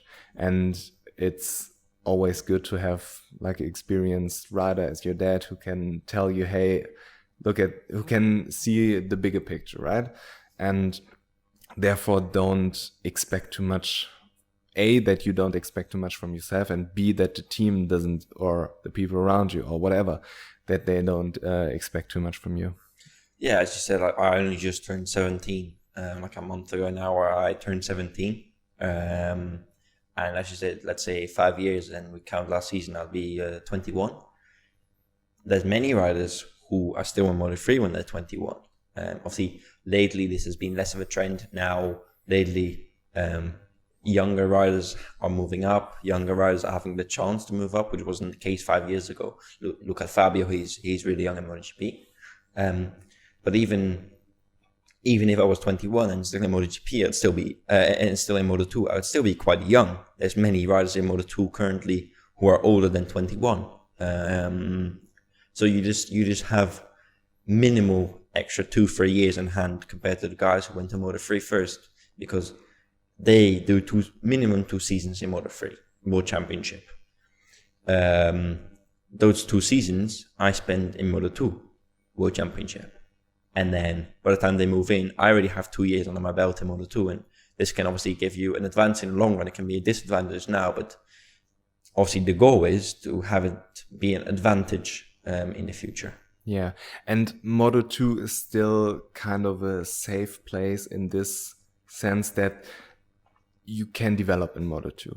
Like, obviously you can develop in MotoGP, but not to an extent. Yeah.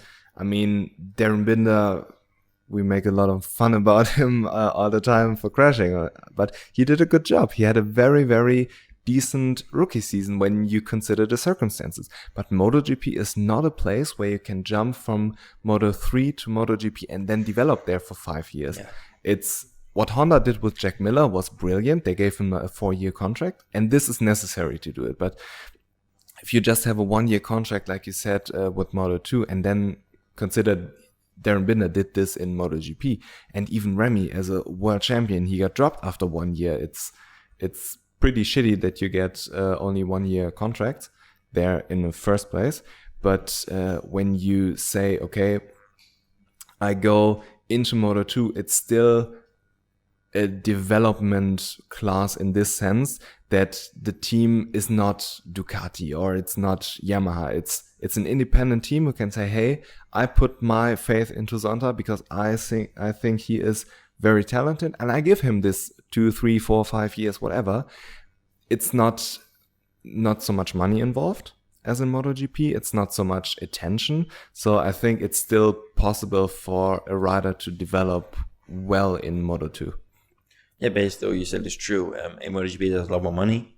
And obviously the big manufacturers, if you want to keep a rider as a team, it's not really up to you. It's in the end up to the big boss in another team who can tell you what to do if you're a satellite team. And satellite teams, in the end of the day, are the ones having the rookies in. There's more teams in Moto2, so you have more chance to keep your seat, because if there's 15 teams, or if there's 5 teams, obviously you have a lot more chance to keep your ride in the 15-team championship. I don't know how much MotoGP has now. They have 24 riders, maybe? MotoGP has had 24 last season. Yeah. Now they are back to 22 because of Suzuki. Yeah. So this means 11 teams compared to the 30 riders. So 15 teams in Moto2. You have 4 extra teams with 8 extra riders. So you have a lot more of the chance to stay in the Moto2. Obviously. And I briefly touched on the electronics in Moto2 when we talked about your jump. What exactly do you have in Moto2? We don't have traction control. We don't have anti-wheelie. We can tune our engine braking. We can change like launch control mappings. So with launch control, you can change the mapping. You can change the RPM. So if you have full throttle, it limits out at 10k or at 11k or something like this. And then we have engine braking, but relatively speaking, we have very little stuff we can do. I think we might be the let's say like the quickest bike without traction control and anti-wheelie on it, like stock. Because if you have the World Supersport, I think even they have some sort of electronics. I might be wrong. Obviously, you have like the British Superbikes who run without any electronics, but they have it on from stock. They aren't allowed to do it in the championship, but their bikes have it. But our bikes just don't have it, and they don't allow it in the championship. Which makes it fun in a way, because you have to do obviously all yourself, and but that's also a problem when you go to MotoGP. And maybe Remy has told you this, but I think one of the biggest changes from Moto2 to MotoGP, obviously the power and stuff like this, but the electronics, we don't have any of this in Moto2, and you can rely so much on electronics, and you have to adapt your riding style to it somewhat, I reckon. And yeah, this can be quite the change, I think, if you do ever make it to MotoGP. Yeah. Remy said also that he would like to get rid of all electronics.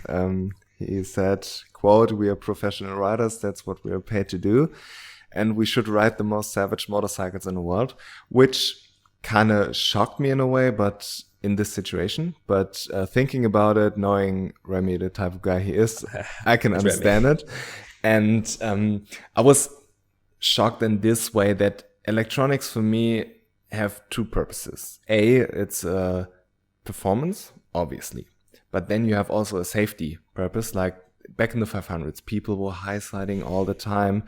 And it was obviously the safety standards from leathers, helmets, all of this were not as good as they are now. Obviously, you have now airbags and all of this stuff. But you simply couldn't ride 100% all the time, because something's gonna crack. You break your wrist, you break whatever. I mean, your dad probably knows a lot more about. He rode 500, right? Yes. Yeah, he knows a lot more about it than I do.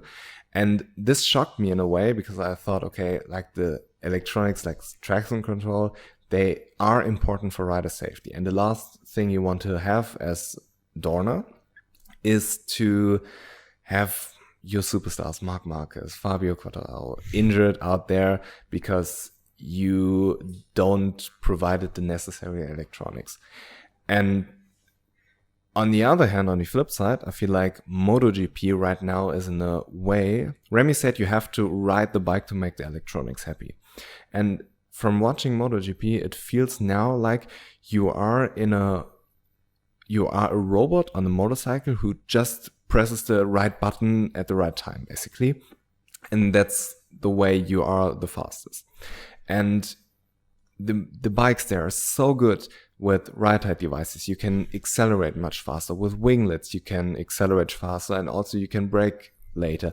That you are so much on the limit on what is possible physically that you don't have this margin for overtaking, for close racing. Because when you watch old races, you can see riders taking different lines. You can see riders making ambitious overtakes, and they work that. You don't see this anymore.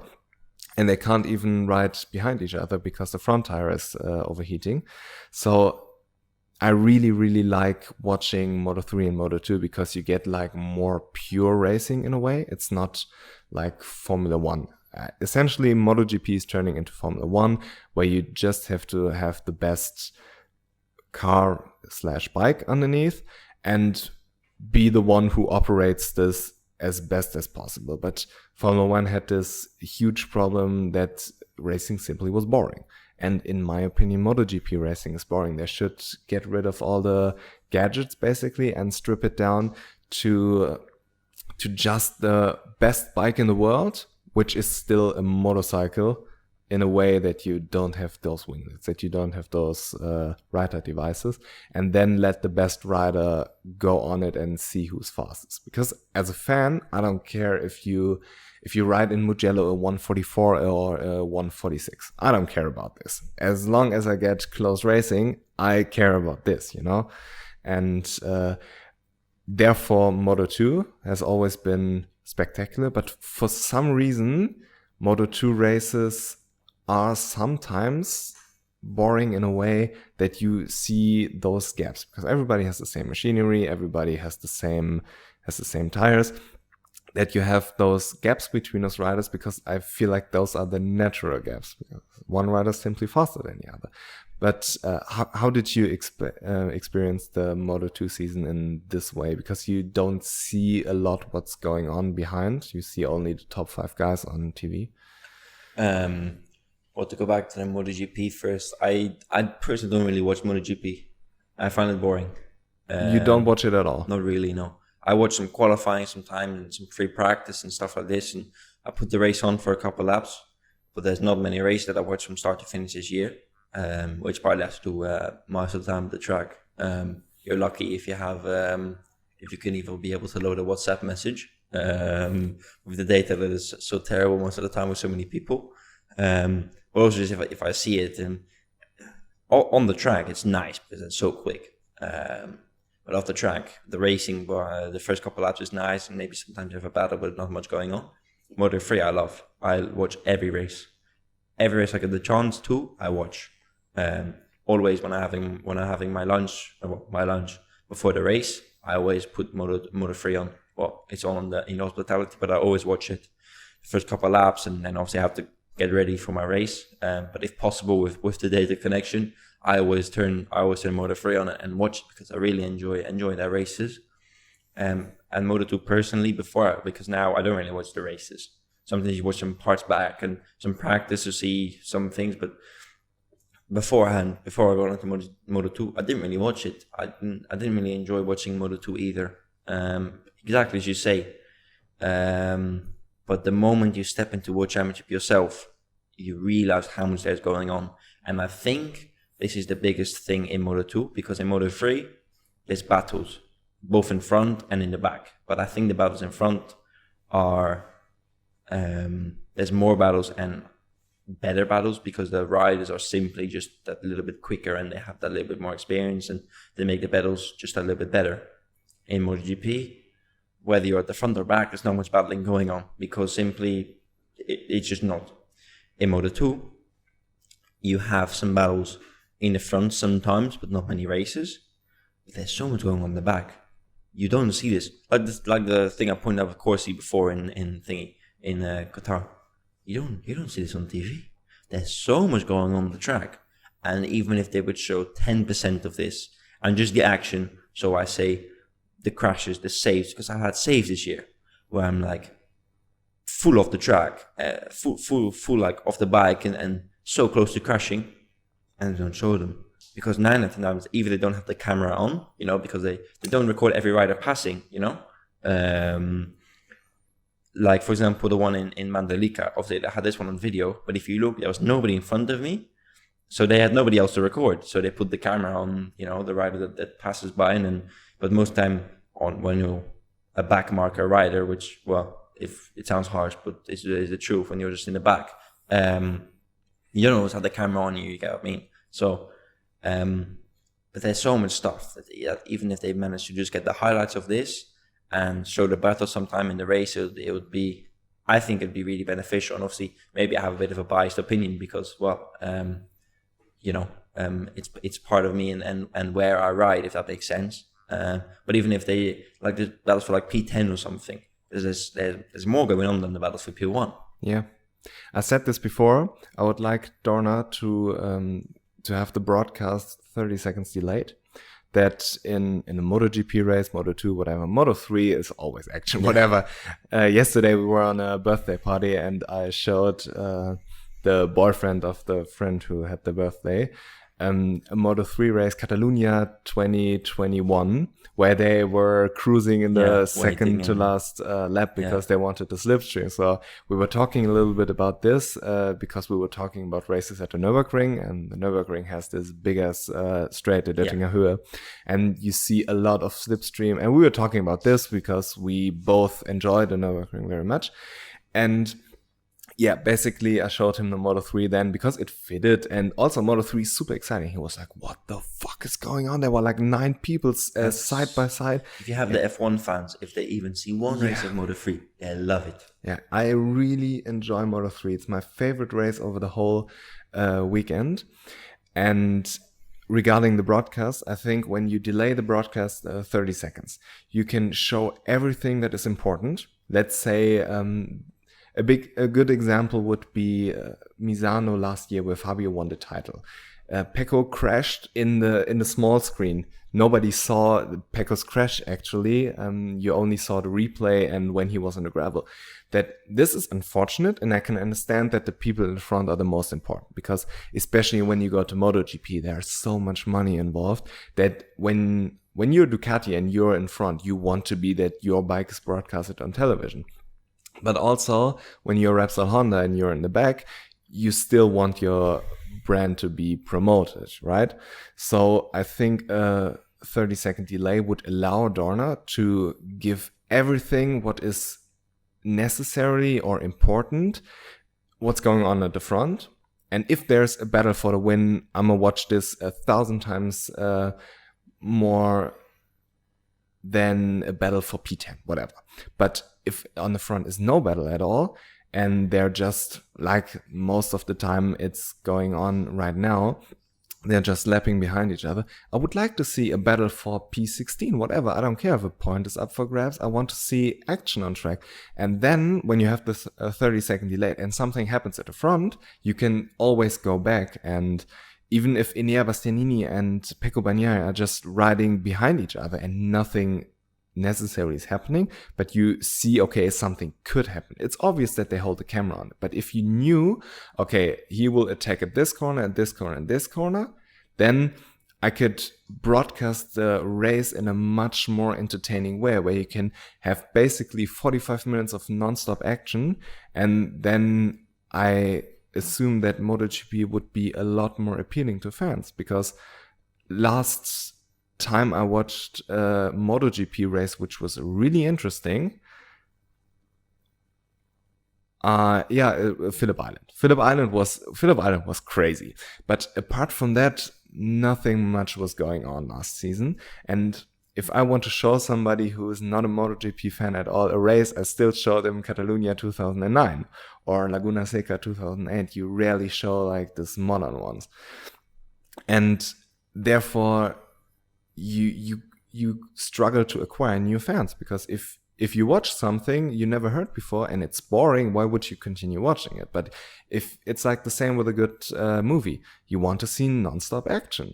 And if they could structure the broadcast around that and say, okay, let's have it action packed from start to finish. And if really nothing is going on, okay, it is what it is. You can't influence that. But Remy said he had some amazing battles in the back of the grid with Raul or other people. Never seen them. I've never seen them. Yeah, as you say, all they show is the top 5, and even then, most of the time, not even the P5. You know, it's most of the time just if the P1 is running away and it's a battle for P2, P3, then maybe they show them if they're like closer. But all they show is the front of the field. I've never, ever on TV seen a battle between Remy and whoever else, whether that's Raul or somewhere else. So yeah, I think it's indeed a bad part of Dorna. I've never really thought about it this way as you bring it, as in like delaying it and then giving them the time. I guess that could work. I'm just not sure if Dorna will do it. Yeah, I mean, I guess it would have some downsides as well, but I think this would be a very good solution. And if you could sell the product this way much better, you would get, you wouldn't need those fucking sprint races, which affect you in a way too, because your warm up is now gone. I can't remember how much free practice time they cut out of Moto2 and Moto3, but it still affects you. So how important is this warm up for a race and those free practice sessions? Honestly, I'm not even sure either. I think we still have 2 times 40 minutes on Friday. So the Friday for us stays the same. But Moto3 has a lot more effect. I think Moto3 is back to 30 minutes now. And then I'm not sure on the Saturday. I think if we have like 35 or 40 minutes, I think. So the free practice for us is not so much changed. Obviously, we don't have the warm-up. Personally, obviously there's riders thinking different. Personally, I don't really mind. We obviously already had the 10-minute warm-up. And all you really did in the warm-up was do some laps to warm up and do the practice start. The practice was the only really reason you would go out. You had many times even in warm-up where some guys don't go out or because the conditions were not great and they only go out for the practice start. The practice start was the only reason, you wanted to go out in the warm-up. But if you see like F1, they don't have a warm-up either. And there's a lot more technical stuff in F1 than MotoGP, Moto2, Moto3. And even they don't need a warm-up. So I don't think we need one. Because there's people saying, but if you crash your bike on Saturday in the qualifying, you have the warm-up to check if the bike's okay. But if F1, they take 2 wheels off in Saturday and they still manage to have their car 99 out of 100 times working as it should in the race on Sunday. So personally about the warm-up, I don't really care. But obviously the sprint race itself, there is a lot of question marks about it. Let's put it that way. Well, we'll have to see how it plans out, but whether it plans out good or bad, I think either way, MotoGP did a bad job with it because they immediately put it on all 22 races, 23 races, however many we even have. They immediately put it on all, then first put it on half, so 11. Even that's already a lot. You should better put it on 5. So they put it on way too many, in my opinion. And so yeah, personally for Moto2 it doesn't matter, but I think for Moto3 they cut quite a lot of practice time off for them. But yeah, we'll have to see about the sprint races. Obviously, all they did it for is to get the fans on the track on Saturday and they sell more tickets. We'll have to see how it plans out because I also spoke about this on the other podcast. The race is not super short, so it's not like a 5-lap full chaos, everybody crashing into each other and that's it. You still have, depending on the track, you'll have, let's say MotoGP does 26 laps normally, so they have a 13-lap race. Depending on the track, it's a little bit maybe too much. So let's say 2 minutes, it's 26 minutes, but maybe a bit much. So let's say 25 minutes. You have a 25-minute race, maybe a bit less, and probably a little bit less. Maybe let's say 23 minutes. Depending on the track, you'll have a bit more, a bit less. 23 minutes is still a decent race. It's not like you have so much. But it's also not like you're gonna have 10 riders going to the same corner every corner. Obviously, it's gonna put a lot more strength on the riders' body because you have another race. And because the race itself, if it's like a 20-25 minute race, it's like FP1. When you go out in FP1, the first outing, everybody does around 12 laps. It's gonna be the same as the race distance, but in the race, you have the lead up to the race, you have the warm-up lap, you have the sighting lap, you have the grid. You have a lot of strength outside of the actual racing that's going to be put on the rider's body because the race brings a lot more than just the physical strength. It brings the mentality, it brings a lot of stress that people don't really realize. And then, yeah, the sprint race itself, obviously, we'll have to see how it really plans out. I think maybe on some tracks it can be nice.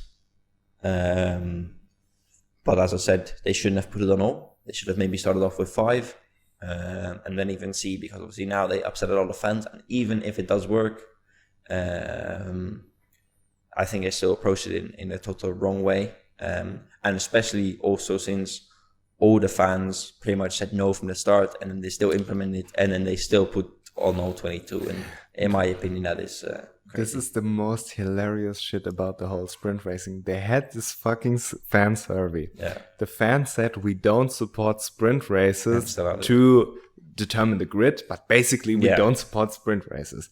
And then 2 weeks later they go, hey, let's do sprint races. don't even talk with the riders. They just change the rules. Say, okay, we are doing this right now. Yeah. The press conference. Have you seen this press conference in Austria? I think so. Oh, you should watch it. It's a total disaster because the journalists are asking them serious questions, and they are pretty rude because those questions are, for example, Camilo Espeleta was asked by Matt Oxley. Don't let me fuck this up. But I think he said something along, okay, do you think we reach the limit of what a rider can do? Because obviously the time, as you said, on the bike is the same, but the intensity is a lot different. Yeah, I saw something about that. Yeah, and Camilo said, no, I think we are far off from the limit of... So how the fuck do you know? Yeah, it's...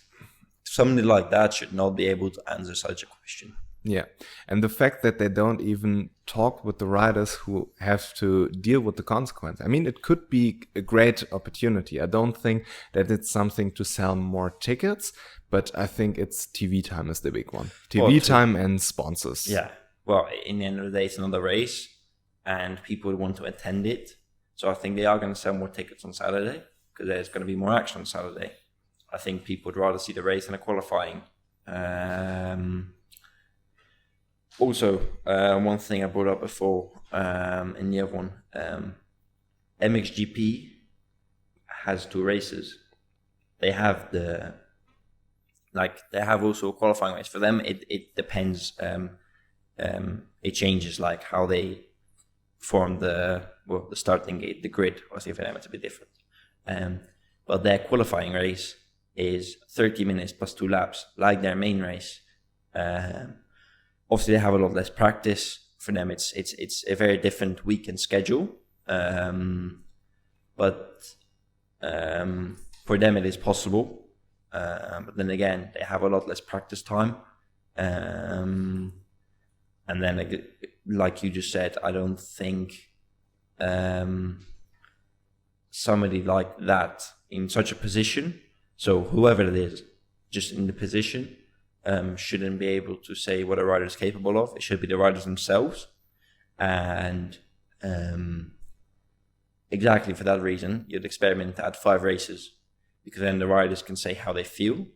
You can see if it actually works, and you'd bring it a lot more nicely to the fans, because now the fans are like, what's this? And if you bring it with 5 races, even if fans don't like it, they'll only have 5 weekends that they have it at. And now it's obviously, well, I wouldn't call it a disaster, but they brought up quite a lot of commotion about the subject. Yeah, and Superbike has the sprint races as well. They have 3 races on the weekend, but they only have, I believe, 12 races. Yeah. So or 12 weekends. Yeah. So basically 36 races. It's still a lot less than MotoGP has. And for me, it's not necessarily like I hate the sprint races in itself. I think they're stupid, but that's not my main problem. My issue with this is more than I grew up as a MotoGP fan, basically since I was a child, because my dad watched it all the time. He was like a big Giacomo Agostini fan. And, this is the only thing I knew. And now they're changing it, which is always, you don't like change necessarily. People don't like changes. Yeah. But the thing that annoys me the most is that MotoGP has a lot of issues, of course. And there are so many more problems to solve than a sprint race. A sprint race won't fix the racing because you end up with more boring races. And it's just a cash grab instead of actually improving the product. It's like a quick fix because you don't want to actually solve the problem, which is hard. Problem solving is incredibly hard. And I mean, I work in quality control, and I know that you can theoretically solve a problem pretty easily. But to convince people who are in a different state of mind than you are, maybe you have different interests, whatever, have just a different perspective. That's like the neat part of it. And you have to really be good at your job, and you have to convince people, like, for example, manufacturers and riders, that this is a good way of doing it. And you could in my opinion, improve the product MotoGP, but at the end of the day, it's a product to make money. It's a business, and you could improve the business so much more by solving big problems like the racing. The racing needs to be fixed because it's boring. I mean, you don't even watch MotoGP, and understandable. And the UFC is a great example. The UFC, when you watch a UFC fight, you are pretty sure that 90% of the time you have a very, very entertaining fight. With MotoGP, it's like 10% of the time you have a very entertaining race, which is stupid. And if they fixed that and then said, okay, let's do sprint races, the fans supported it, and this would be a way more elegant way of solving this. So my problem is more that it's just a cash grab, because I feel like Dorna has some financial problems that they don't officially admit. But when you read between the lines and talk to the right people, you get a sense of, okay, there's something up. And that's like just, okay, we need some money quickly and let's do this, instead of actually substantially improving the product and therefore making more money off a good product. Yeah, I think it's more or less true. In the end of the day, the main reason they obviously do this is need to get money in whichever way that is: sponsors, extra race, extra tickets, extra TV time, whatever. That's I think in the end the main goal with the sprint races. Yeah, and a lot of races in Austria. There were a lot of people on the Saturday watching the race, right? Watching the qualifying, and you don't necessarily know what the fuck's going on because you just see motorcycles. Yeah. You don't have times most of the time because you don't have good internet, or the big screens aren't right in front of you where you can read it. Like watching Red Bull Rookies Cup is the worst life because you don't know who the fuck is where. You see, like, I tried to figure out last year in Austria where is Colin and where is Rueda. Impossible. There's some riders with like very bright colors. You have like a pink. Yeah. You can like notice. Eddie. Yeah, you can notice a little bit.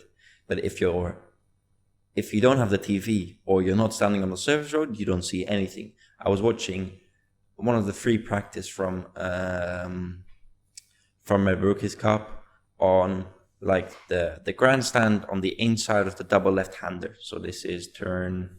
Which track? Austria. Oh, okay. So like turn 7, I think this is 7, 8, the double left-hander. The big grandstand there. Like the only left-hander. Yes. And can't see a thing. Yeah. Because there was no TV, because it wasn't the race of qualifying. There was live timing, but on the live time you cannot see anything. No clue who's where. No clue.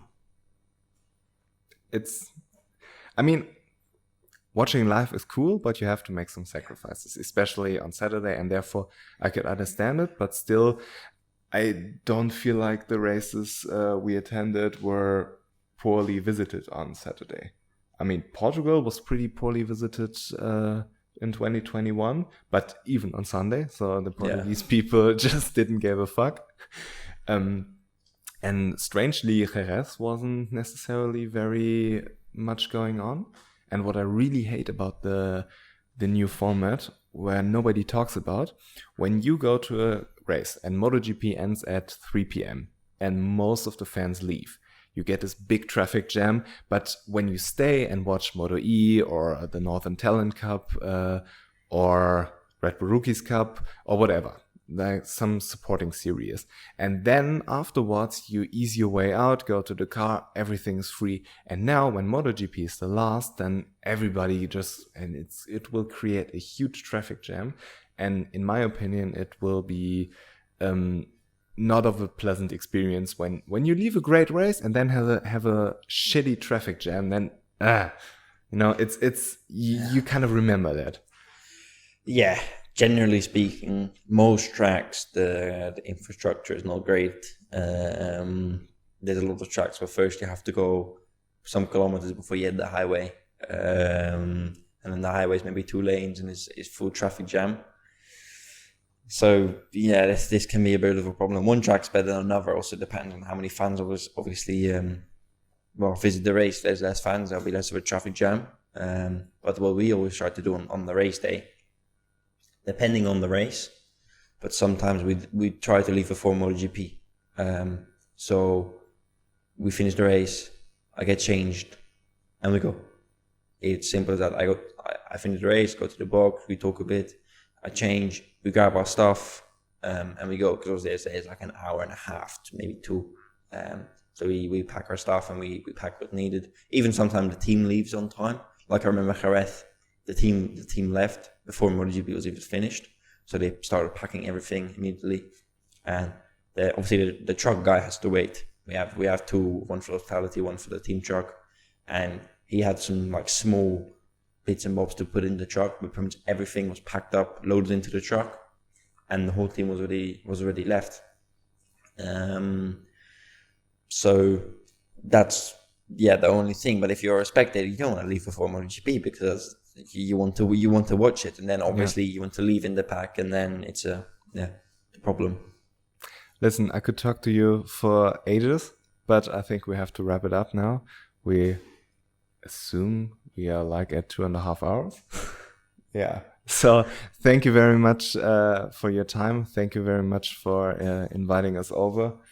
And yeah, I wish you the best of luck for your trip to Spain. Please don't injure yourself. I wish you the best of luck for next season. Hope to see you soon.